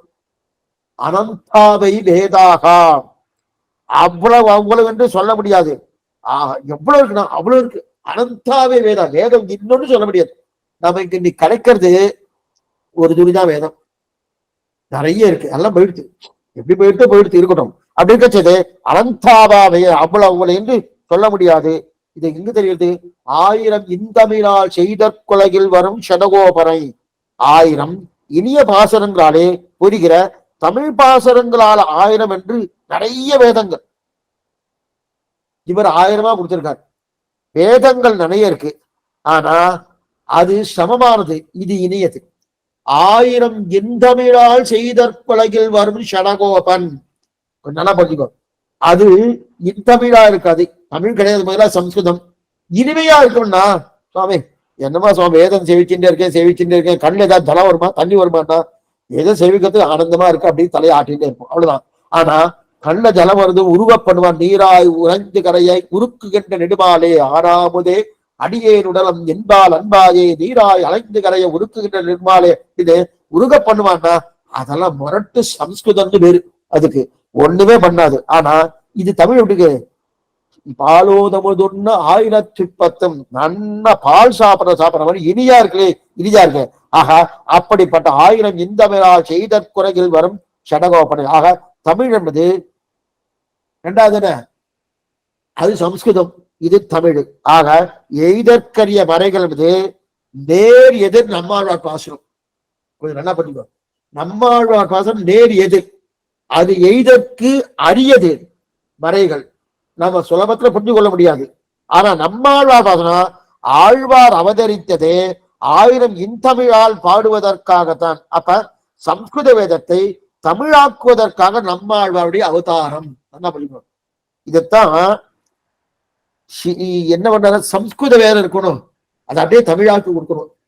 இப்ப மொழிபெயர்ப்பு கிடையாது. கொஞ்சம் சில பேர் தவறான கருத்து, வேதம் தமிழ் செய்தமாறன் அப்படின்னு சொல்றோம்.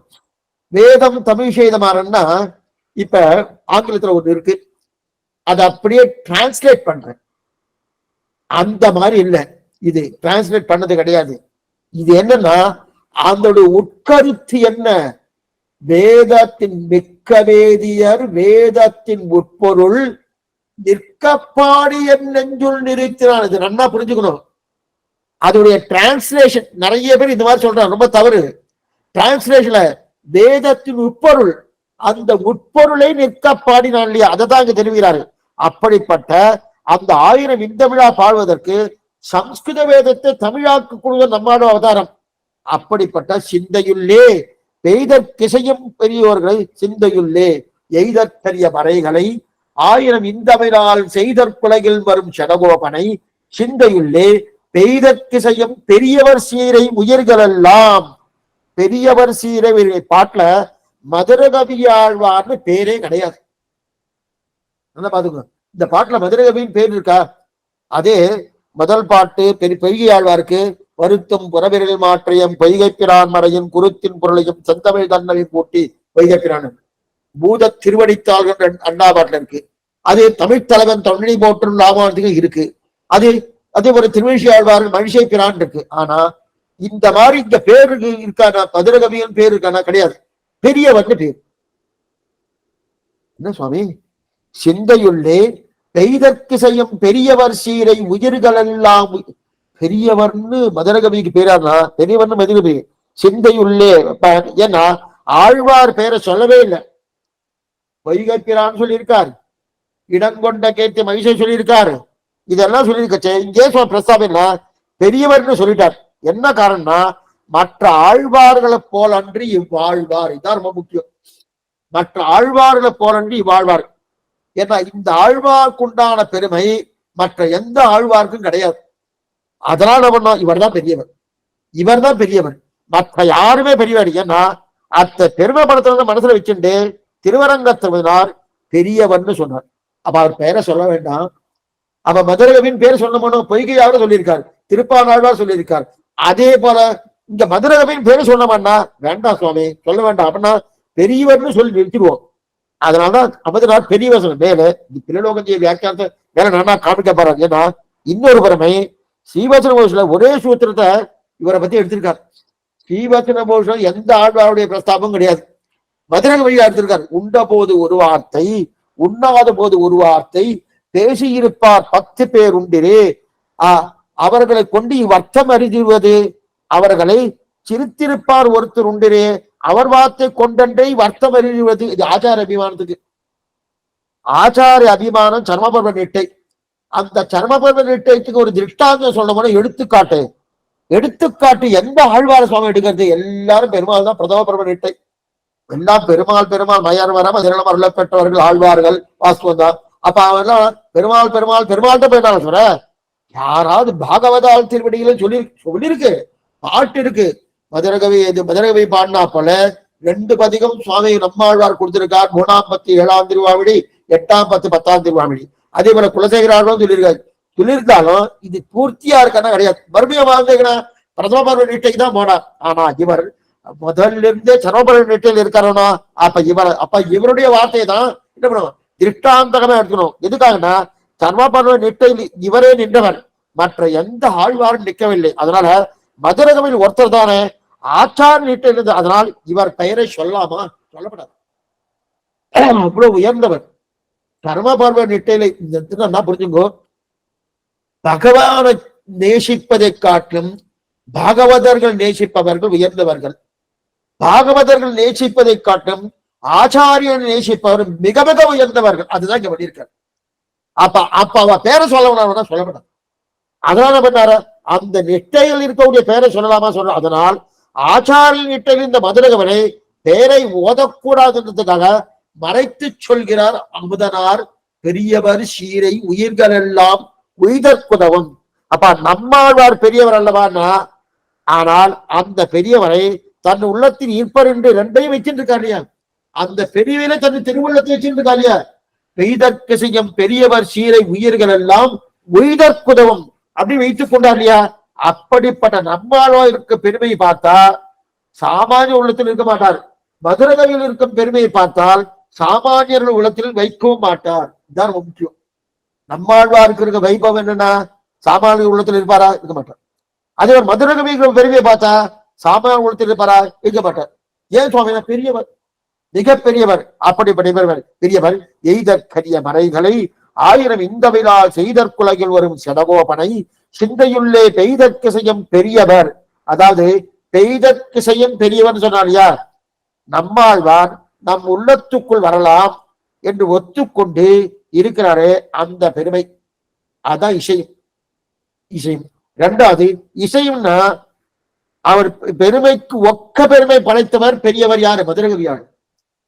நம்மாழ்வாருக்கு ஒரு பெருமை இருக்கு, அந்த பெருமைக்கு சமமாக இன்னொரு ஆழ்வார் இருக்காருன்னா அது யாருன்னா மதுரகவியார். அததான் பெரியவர் சீரை உயிர்கள் எல்லாம் உயிர் கொண்டு அப்படிப்பட்ட பெருமை படைத்தவர்.